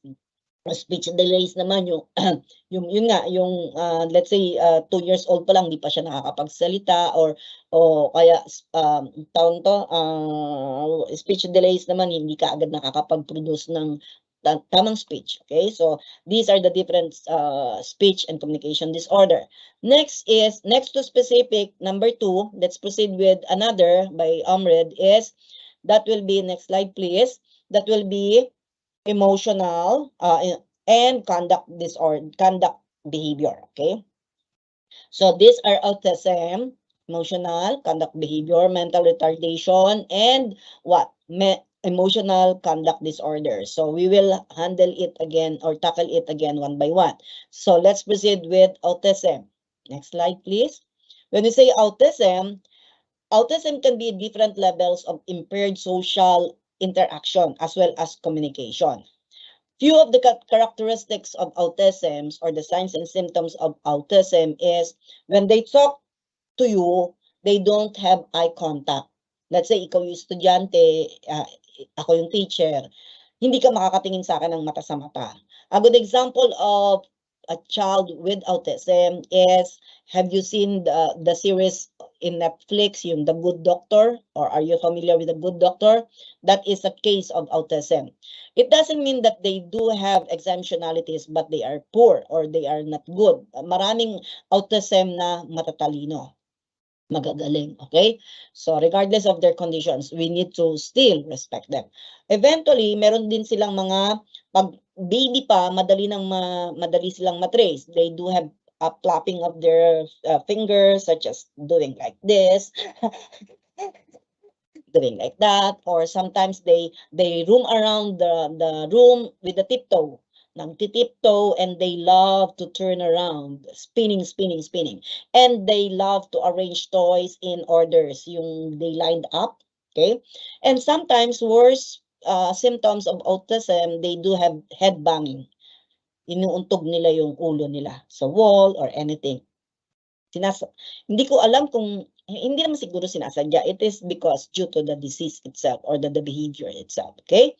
So that is few of the conditions or few of the symptoms of autism. Next is mental retardation, or what we call now, sorry, next slide please. That is mental retardation, or this is what we call the intellectual difficulties or intellectual disabilities, or sometimes yun nga, intellectual difficulty or ID. So somehow, when we say mental retardation or intellectual difficulties, these are the children with sub-average intelligence. Typically, it's low. It's beyond average, okay? So there will be deficits in terms of performance in the school. So hindi sila makasunod sa proper instructions, nahihirapan silang umintindi, ang tendency hindi na sila nakikinig kasi nahihirapan nga, okay? And as well as they have this more adaptive behavior. They're having a hard time in adaptive behavior. Okay, so when we say adaptive behavior, example, if you're about to teach a toddler, let's say a toddler with mental retardation or ID or intellectual difficulty, you will teach her how to brush her teeth. Okay, so you will demonstrate first. As a mother, you will demonstrate first. Okay, this is how you to brush your teeth. Fill the glass of water, and then here's the toothpaste, here's the toothbrush. Put on the toothpaste, just few toothpaste. Okay, try to do it by yourself. Okay, so while she was watching you, put it there, and then gurgle some water, do it like what mommy's doing, okay? And then spit out the water, and then put the toothbrush in, out, up, down, brush your teeth, baby, come on. Just like mommy's doing, brush your teeth, and then again, gurgle water, and then spit it out. Mumug pa ulit, okay, spit it out, okay? Once the child is done, and once you are done demonstrating while the toddler is trying to mimic you while doing the brushing of the teeth, as you finish, ask her or him to do it again by himself. He cannot do it by himself anymore. Even he just done it just few seconds ago. Hindi na kaya. Okay? Tying a shoelace, brushing his own hair, he cannot do it because these are deficits in adaptive behavior. And this is a very good sign of intellectual difficulty. Okay? The earlier the trace is, the better, so that the child can somehow adjust. Okay? So if the parents are in denial, the more the child will suffer from the different symptoms and consequences of his or her behavior. Okay? So next to mental retardation or intellectual difficulties is emotional conduct disorder. Next slide, please. Okay, so when we say emotional conduct disorder, this is the presence of emotional state like having a depression or even aggression. So when a child somehow is playing, and then eventually he suddenly make his own tantrum and get depressed and stayed in one corner, and instead of playing, he just cried a lot and do nothing at all, and or sometimes he became much more aggressive. He threw away his things and even shouted. So these are good indicators that the child is suffering from emotional conduct disorder. So there are so many reasons a child can have this. It can be post-traumatic experiences, or it can be during the labor, during the pregnancy of the mother, because whatever the mother somehow are doing, whenever she is pregnant, somehow the baby can absorb it. Therefore, if you are pregnant, let's say if you're pregnant, if you are pregnant, stay as positive as you are, stay as happy as you are, because the baby is also happy inside. There are so many things, miracles are happening inside. Okay, so I cannot explain it in technical terms because I'm not a doctor, but based from my experiences, based from the trainings I had with Lamaze. Lamaze is a natural childbirth program. I've learned it from there. So whenever I'm pregnant, I practice everything, and then for that reason, I was able to have successful children of my own. Okay, so that's it for the emotional conduct disorder. So next, another category by Jean Omrod is physical. Okay, physical abilities and health impairments. So let's have physical and health impairments, and then severe and multiple disability. So let's have first the number one. So when we say physical and health impairments, next slide please, that will be limited energy and strength, of course. So it can be reduced also the mental alertness, because if the physical part of the body is affected, somehow it will somehow be affected. The brain is also affected.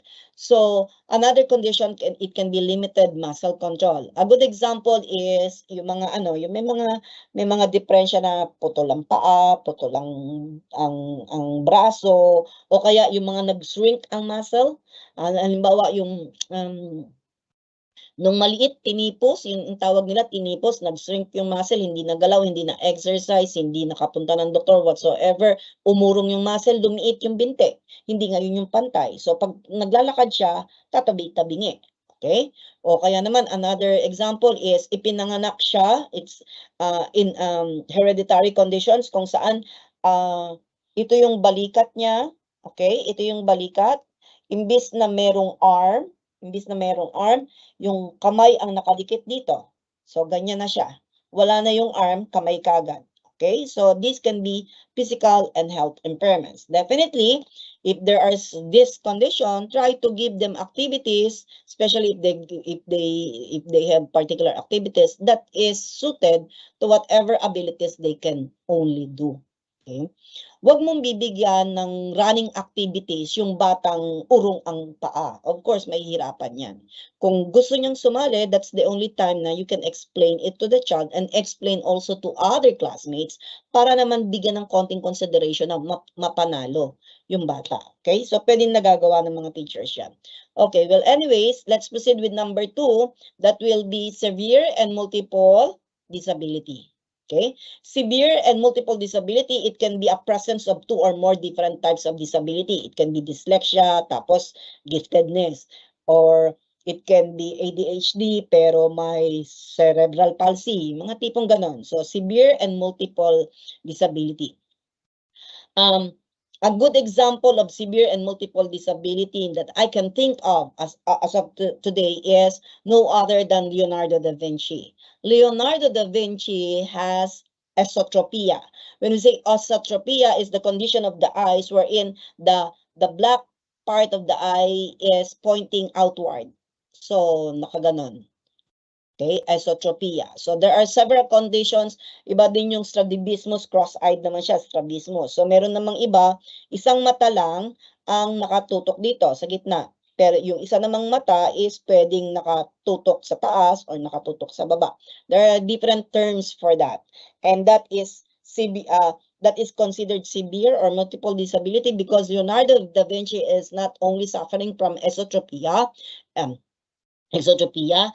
he is also suffering from ADHD as well as dyslexic tendency, si Leonardo da Vinci. But all those severe disability has nothing to do with his ability to paint. Okay, he's the best painter that we can relate. Okay, so that is severe and multiple disability. Next to this will be, next slide, is sensory impairments. When we say sensory impairments, it can be visual impairments or hearing impairments. So let's proceed with first visual impairments. So when we say visual impairments, of course, that will be malfunctions of the eyes. So there will be different malfunctions of the eyes wherein you can even saw it farsightedness. Okay, when you say farsightedness, you can only see what is far. Pagka near na, pag malapit na, hindi mo naman siya mabasa. Pag nearsightedness naman, ito yung mga bata pa, nearsightedness kayo. Kami kasi, farsightedness na kaya kami nagsasalamin pag kami mga edad na. But eventually, there are some children who has a very thick or high grade of their lenses. So, pagka ganito, it's better to wear eyeglasses rather than using contact lens because contact lens somehow can irritate your eyes. Okay, so visual impairment. So there are different kinds of visual impairments. It can be cross-eyed, strabismus, or lazy-eyed. When we say lazy-eyed, the term for lazy-eyed is amblyopia. Yes, amblyopia. This is how they look like, as if they were too sleepy while talking to you. They, yes, ma'am. Yes, ma'am. May assignment. May assignment po ako. Opo, gumawa po ako ng assignment.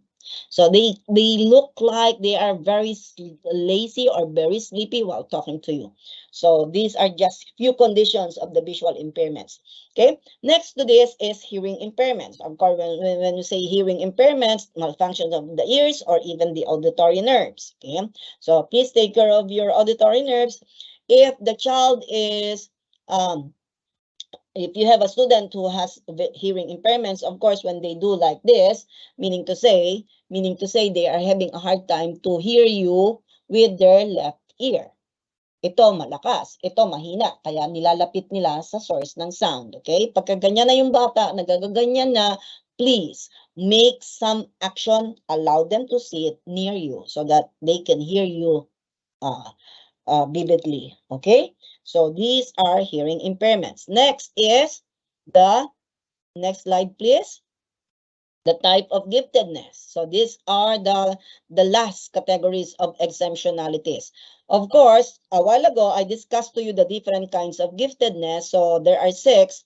According to Jean Omrod, the type 1 and 6, which is the successful and the autonomous learners, is generally identifiable. Madaling matrace, kaya madaling mabigyan ng placement program. Pero ang type 2, the challenging, type 3, the underground, the type 4, the dropouts, and the type 5, the double labeled, is very risky, risk of not being identified or misdiagnosed. Usually, they are misdiagnosed. Okay? Kasi ang nakikita, it's the attitude, it's the behavior, it's not the giftedness.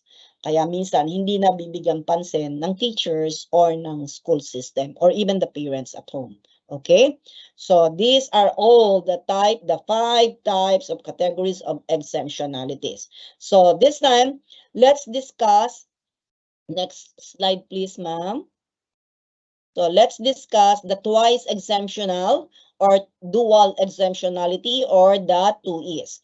So of course, when we say twice exemptional, there will be exemptional but has additional learning difficulties. Yung dalawa, kaya nga twice exemptional. So which somehow can make it difficult for them to identify or even have a high intellectual ability. Kaya twice exemptional or dual exemptionalities or 2Es. So when we say twice exemptional, these are experiences using the SPED program somehow accommodate one or two handicapping conditions. According to Whitmore of 1981, we need to label them as twice exemptional in order to help them in promoting the students' potential and exemptional environment. Kasi nga, meron silang mga pinagdadaanan na mas mahirap kaysa sa regular students. Okay, so who are these children who suffer from twice exemptional? So next slide, please. Okay. Next slide. So these are the people or students with auditory processing problem, hirap sa kanilang pandinig, visual perception, yung mga shapes, images, nahihirapan sila.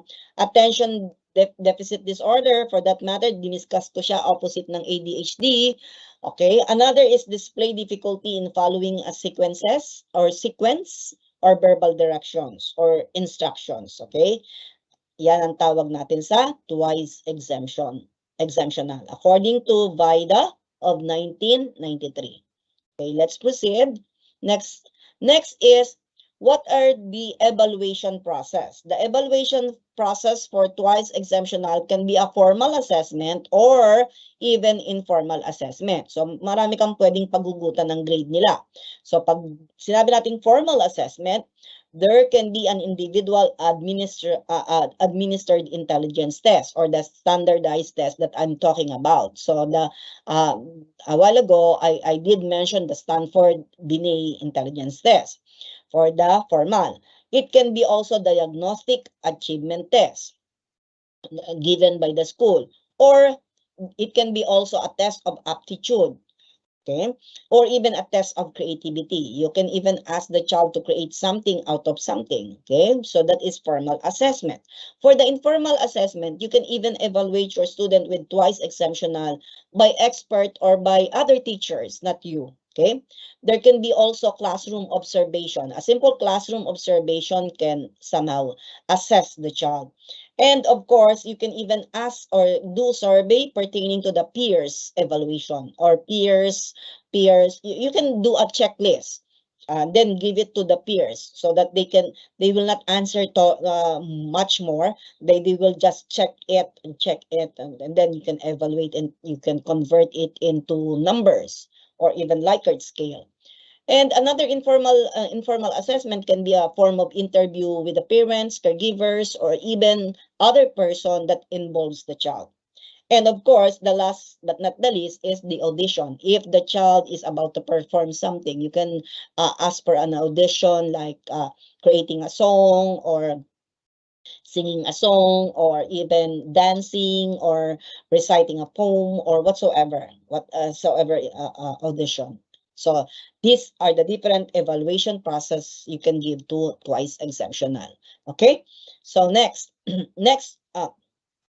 what are the possible signs of 2Es? So the possible signs of 2Es, they do have a very low self-esteem, yet they are disorganized with poor self-concept. Okay, they are very good in problem solvers because Probably they are gifted, but they having a hard time to think conceptual. They are conceptual thinkers. They tend to rely on the concepts. Somehow they cloning around in a class, common diversion from difficulties. They tend to make themselves. They are very out of the sync written in terms of written and verbal work. They have poor standards of homework as compared to answers in the class. Because in the class discussion, they are very good. Pero pagdating sa homework, sa mga bring home assignments, yan, hindi nila sinasagutan or maring sagutan nila, tinatama din. And anyways, kahit na ano pa siya. Okay? And then they forget to hand it on or misinterpret what is being sought by the teachers. So, yung nami-misinterpret nila, kung ano man yung sinabi ng teachers. Somehow, they do have a vast knowledge about an area that somehow interests outside the school. Halimbawa, yung mga bagay na meron dun sa labas ng community, mas interesado sila dun. Kesa dun sa nag-aaral, tapos eventually they experience extreme frustrations. They do have, they sometimes overreact, okay? And they're having a hard time to somehow find they are having a hard time to find themselves, and they tend to cry a lot, okay? So these are the possible signs of 2Es. Next slides can be, what are the different kinds of dual exemptionalities? So we're about, I think we are about to finish. Meron pang konti. So a good example is gifted with learning disabilities, okay? Outstanding gift or talent siya, kaya gifted, pero meron na siyang learning disabilities, kaya ang tawag sa kanila is dichotomous learners. Dichotomous meaning to have two or more, okay? Gifted students with learning disabilities. Pwedeng dichotomous ka, gifted ka, na may dyslexia. Reading, okay? Tapos may pwedeng dagdagan pa natin, may dyscalculia. Hirap ka na magbasa, hirap ka pa sa mga figures or math, okay? Pero gifted ka in so many ways. Pwedeng ganon, okay? So next. Next is another dual exemptionality is gifted with autism, okay? Gifted with autism somehow, first time, what are the characteristics? It can be intellectually excited whenever they have a new experience in life. They are very sensory differences, yung means of senses nila. They are very great conversationalists. They are very good talkers, listeners, and they can speak their thoughts well. Okay, and eventually they are prodigies or whatever skills they want or exemptional recall. Ang example ko dyan ay batang first time mo nakapanood ng isang concert, nakinig ka ng classical music, tapos pag uwi ng bahay, first time niya narinig yung sound na yun or yung music na yun.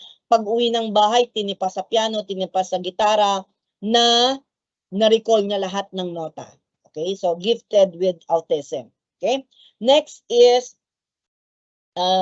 gifted with ADHD. Okay, so of course ADHD, they are easily distracted, hyper in terms of talking, hyper in terms of moving, hyperactive. Okay, they exaggerate more their emotional responses. Sometimes they appear to be withdrawn. Not all ADHD have the same qualities or symptoms. Some of the ADHDs are forgetful. They tend to leave their things inside the class and then they will look for it anywhere else. They are far more vulnerable, okay? So please take care of these people. So usually they misbehave at school because they are bored in their lesson, for that matter. Kaya sila nag-misbehave, they want your attention, okay? So next topic will be the word RTI, okay? The word RTI is response to intervention. What are the different interventions that we're about to give them, okay? Intervention is, when you say RTI, these are what? Proactive measures, educational measures that we are about to give to those students with special needs. So ano-ano yung mga pwede nating response to intervention? Number one is classroom setting. Of course, if you're the teacher, see to it that your classroom is conducive to learning, safe with safety and precautionary measures, lalo na kung may mga special people kayo doon sa klase. You need to have support students, lalo na yung mga batang somehow alam mong na nakakaangat-angat na in terms of their cognitive level. Yeah, as a teacher, we need also to examine the data of our students, especially on the first day of schooling. And then we need to promote educational success to our students by making use of all their of all the levels, such as the cognitive, affective, and the psychomotor level. Okay, and of course, adjust programming according to the tier 3 responses. So meron tayong tinatawag na 3-tier responses pagdating sa RTI. So anong aim ng RTI? So the aim of RTI is to identify the struggling students pertaining to their needs. Okay, students early, ahead of time pa lang, alam na natin. Kaya bago pa lang pumasok yung mga bata, dapat yung mga data nila, yung mga personal data sa pan-enrollment, alam na natin. Give them the support they need to thrive in the school. So yun yung gusto nating gawin sa kanila. So the goal of this RTI is to intervene. Kaya nga response to intervention. Intervene or to step in, to help, to start big with the needs in order to help them before the student falls far behind his developmental age, okay, or developmental growth and development, okay? So that is RTI. So discuss muna natin yung RTI ng mabilisan. May tatlong tier. Let's proceed with, yes ma'am, next slide. Tier, tatlong tier. Let's proceed with tier 3, the one on top. That is only 5%. Konti lang siya. Intensive individual intervention. When we say tier 3, these are the children or the learners that behind peers of 1 or more years. So kung halimbawa meron kang tier 3 na estudyante, grade 6 ang handle mo, pero ang level niya is pang grade 4 lang. Pwede siyang consider as tier 3 kasi kung grade 6 tapos grade 4 lang, so 2 taon ang behind sa kanya pagdating sa cognitive, behavior, and everything. So these children will demonstrate weak progress in terms of different kinds of screening measures, whether cognitive, affective, or psychomotor domain pa yan. For that matter, these children needs to have a needs to have an intensive intervention. Intensive, okay? So, kaya sila nasa tier 3. Next slide, please. The next slide will be tier 2. Okay. Tier 2, somehow, these are the students who belong to 15%. Targeted small group. Konti lang sila. These are the students, somehow, that lags behind the peers. Konting delay lang sila. Okay? Somehow they demonstrate weak progress in screening measures. Medyo na pag-iiwanan, hindi naman gaano kalayo, pero na pag-iiwanan pa rin. They lags behind. For that matter, these are the children who require some intervention.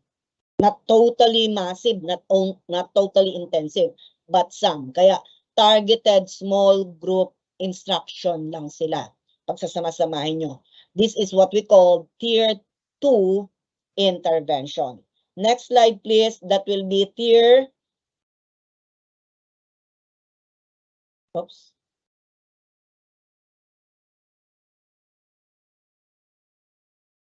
That will be tier. Where are we? Tier 3 na po. Sorry. Tier 3. Tier 3 po yung red ha. Sorry. Sorry. It should be tier 3, not tier 2. Kasi ang tier 2 natin is yung yellow. Sorry, I wasn't able to change the color. The number rather, okay? The tier 1, tier 1. Tier 1. So, the tier 1 is those students who learns but roughly grade level or above. So, hindi naman sila masyado na pag-iiwanan, ano? Kaya for that matter, this likely to have fall behind among their class or same age level. So they need intervention.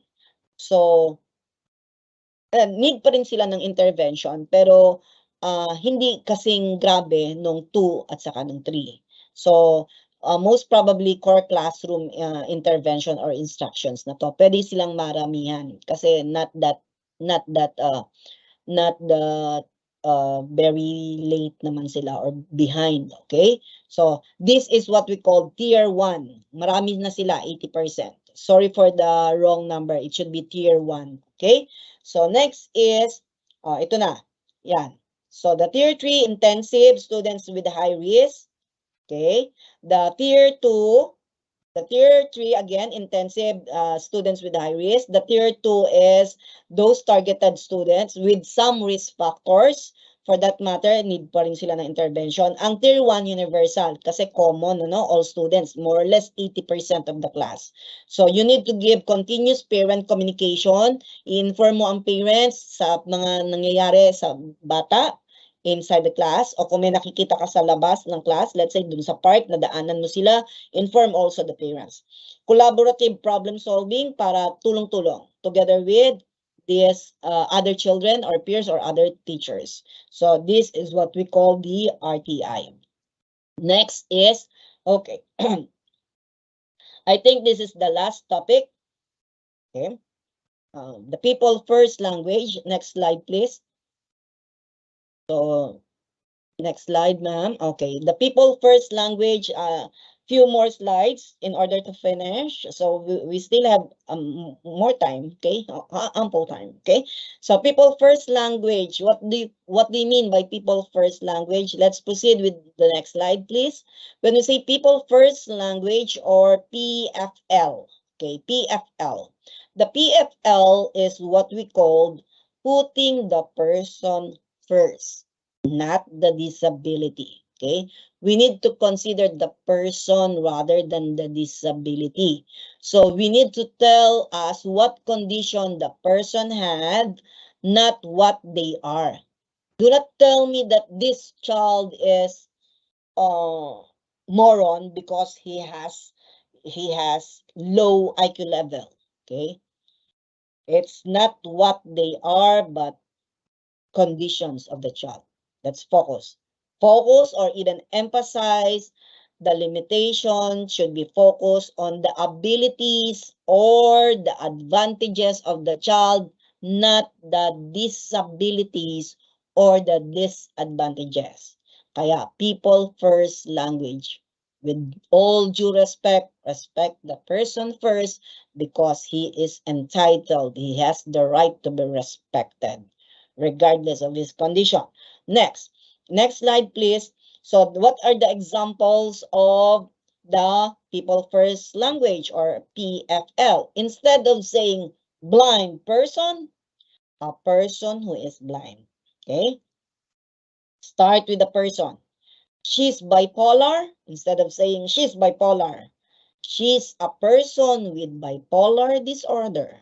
Okay? So nababago ha.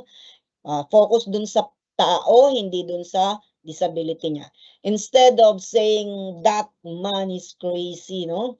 Crazy, disturbed man, yung gigigil ka dun sa siraulo, no? A person with mental illness. Okay? So this is how we label the people first language. Next slide, please. So the last topic that we need to deal is the application of the theory to special educational needs of learners. And there are several categories such as the geographical isolations, the chronic illnesses, that can be the cause of being special, displacement due to armed object, okay, or different situations.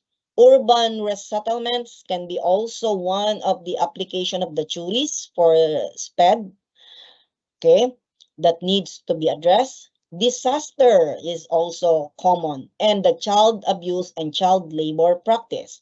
So we will be discussing all of this one by one. So to start with, let's have first the geographical isolation. When we say geographical isolations, these are separations. So when we say separations, two populations of the same species. Halimbawa, ang bata nakatira sa bundok para magpunta siya sa sa sa sa barangay na nagki-cater ng mga students with special needs o sa eskwelahan o sa paaralan para makapag-aral, is hindi na lang siya mag-aaral kasi sa bundok, bababa pa siya ng bundok, tatawid siya ng dalawang ilog na pagka high tide, malalim yung ilog, o kaya naman ay magigilid siya sa bundok na delikado ang buhay niya. So ito yung tinatawag natin na geographical isolation. So instead of going to the school, he would rather stay at home, magtanim na lang siya, mag-ano. So yun yung naging factors, okay, na kaya siya hindi nakakapag-aral. Okay? Breathing group of physical barriers such as mountain, body of water such as the river, yung taas ng bundok na pwede siyang mahulog, yun yung mga barrier. Okay? That is geographical isolation. Next is next to that is the chronic illness. So when we say chronic illness, these are the conditions of the child that lasts more than a year. Okay? Somehow these are the conditions that needs medical attention immediately kasi nga ganun na siya, na-experience niya na. So eventually, the child will somehow suffer from limit activities of day-to-day living, okay? Tulad ng mga batang may problema sa puso, butas ang puso, may nagsusurvive lang sila dahil meron silang iniinom na gamot or meron device na nilalagay, may heart disease o konting panik lang sa hagdan, konting takbo, hinihingal na, nahihirapan ng huminga kasi may asthma, hinihika, may arthritis, may cancer, it can be colorectal cancer, may mga depression, may mga COPD, may problema sa baga or whatever, may kidney problem. So these all chronic illnesses can lead to somehow limit the activity of the child or even limit the cognitive abilities of the child. Pwedeng doon sa school, pwedeng sa labas. So day to day, hindi niya na-experience kasi nga because of the chronic illness that he is suffering. Plus, the mental condition na naaawa siya sa sarili niya kasi alam niya for a fact na may sakit siya. Kaya hindi siya makapag-perform. So, he would rather isolate himself. Okay? That is chronic illness. Next slide will be displacement. Displacement due to armed object. Okay? So, these are change in the position of object or an individual. Halimbawa, nabanggit ko kanina, yung mga biktima, yung mga batang naging biktima ng Marawi siege sa Mindanao, yung Marawi. And to tell you honestly, I've been there. After the bombing of the Marawi siege, when all the rebels went out, after a few weeks, I was there to teach our CBRC Eagles. And I was very proud of it because I was the first one to saw what happened. And I was really, pero siyempre, meron kang torn in between feelings ka. I was crying all the while. Kasi when I was teaching inside the classroom na maraming butas. May tama ng bala. And all my students are all mga taga Mindanao, mga babae, naka-itim sila. Ito lang yung nakikita ko, yung mata lang nila. Meron akong estudyante na 3 lalaki. They are wearing typical dress, typical pantalon and polo or t-shirt, pero the rest are all black kasi majority are babae. So hindi ko kinatakot yon, but my children are very afraid na not to go there because baka daw magulo pa. Sabi ko, no, hindi ako papadala ng CBRC kung magulo pa doon. So ganun ako ka-adventurous. I went there. The Marawi is a very cold place and a very rich place. For that matter, kaya dun pala tumakbo yung mga rebelde kasi kailangan nila ng resources, financial resources plus the gold. Golds are everywhere because it is the back door for buying golds. The golds are coming from Saudi. Yun yung back door. Walang tax, kaya mura ang ginto. Ang mga tao mayayaman, malalaki ang bahay, maraming sasakyan, pero my experience, I want to share my experience. I was able to roam around the 94 barangays na ground zero. as in, sirang-sira. Nagkataon kasi na isa yung mga estudyante ko ay taga-munisipyo na may sasakyan siya na tinur niya ako kasama yung iba niyang kaklase. Nung tinur kami, may mga bantay na gwardiya, may mga bantay na sundalo, pero hindi nakababa ng sasakyan kasi possible na may matapakan pa rin kami mga bomba.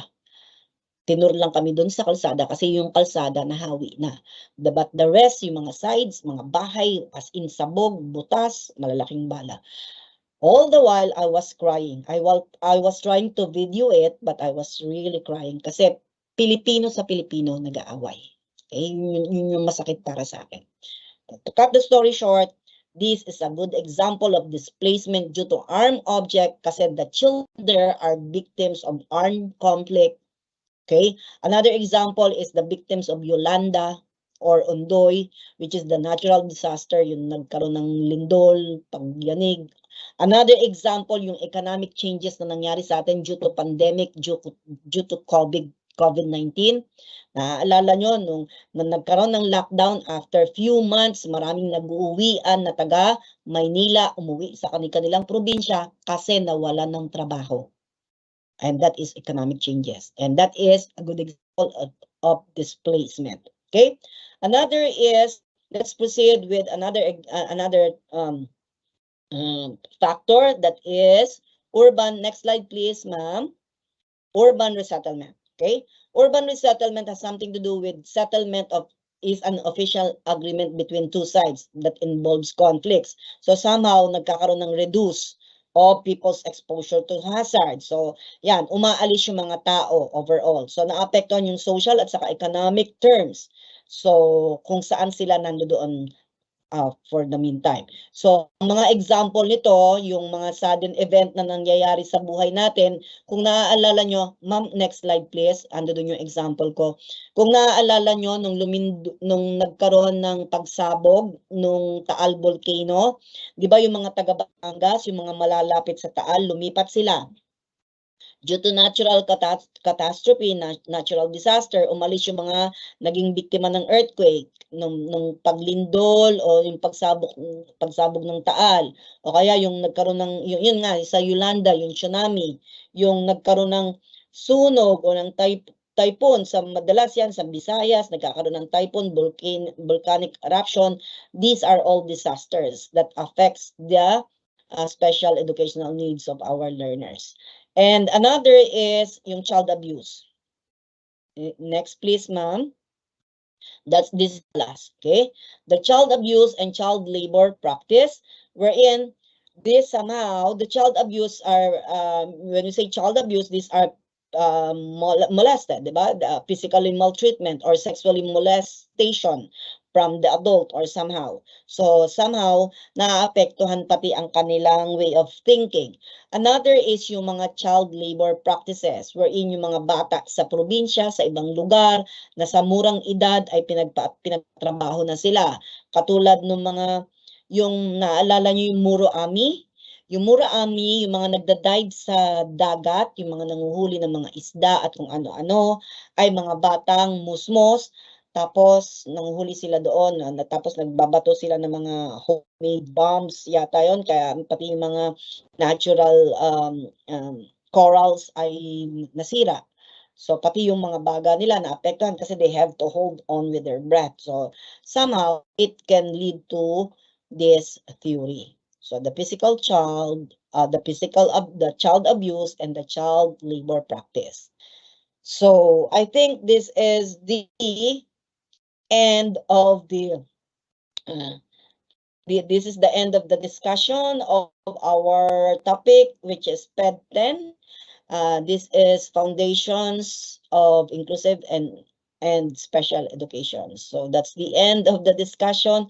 So sakto tayong 5:01, but prior to that, I would like to read. If you have questions, please, since we still have, I'll give you 5 to 10 minutes. But hindi ko handicap. Okay. Puro pala anonymous, so hindi ko makikita yung yung tamang sagot. Yun si Salahudin is Disabled, disability, si Lady Ann, tama sila. Tama yung sagot nila. Yan, si Rhea Kim, tama. Pero ang dami na, disability, anonymous yung iba eh. Okay, so hindi na nakita yung kusino. Well, anyway, do you have questions? Let me see kung may questions kayo. To the highest level, kung kaya kong sagutin, I'll try to answer it. So, have you learned something from my discussion today? So, since we have almost 4 hours of discussion of SPED. Sorry ngayon ko lang nakikita yung mga ngayon lang ako nag-scroll down. Only few answer disability. Most of you answer impairment. So be very careful. Kasi ang tinignan nyo, kaya yung sinagot na impairment because of the definition. Hindi nyo pinakinggan yung dinidiscuss ko about Stevie Wonder.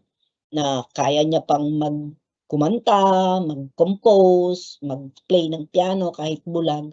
So, that is limitations. Hindi total loss or loss. Diba? Kaya mag-iingat kayo. Pero pagka-handicap, yung disadvantage na. Mas marami ang impairment na sagot kaysa sa disability. Pero I would like to congratulate Ryan Paul Magdangal, kasi sila yung mga sumagot. Okay.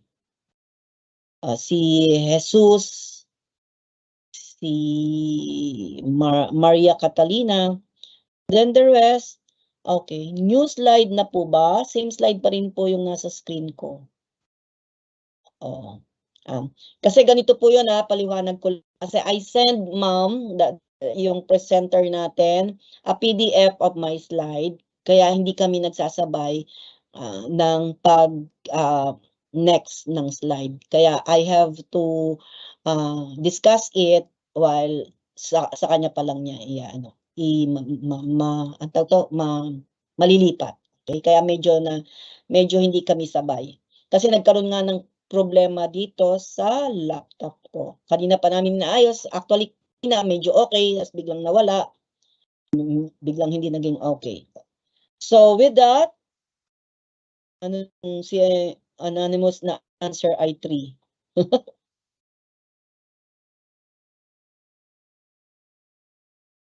Good PM. Ask ko lang po, does this mean po na interchangeable po ang inclusion at integration?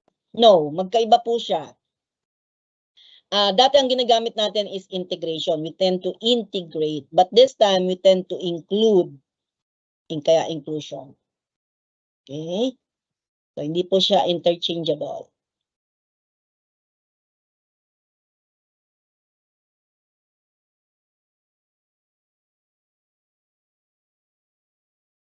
Ay, sorry po kung masyadong mabilis.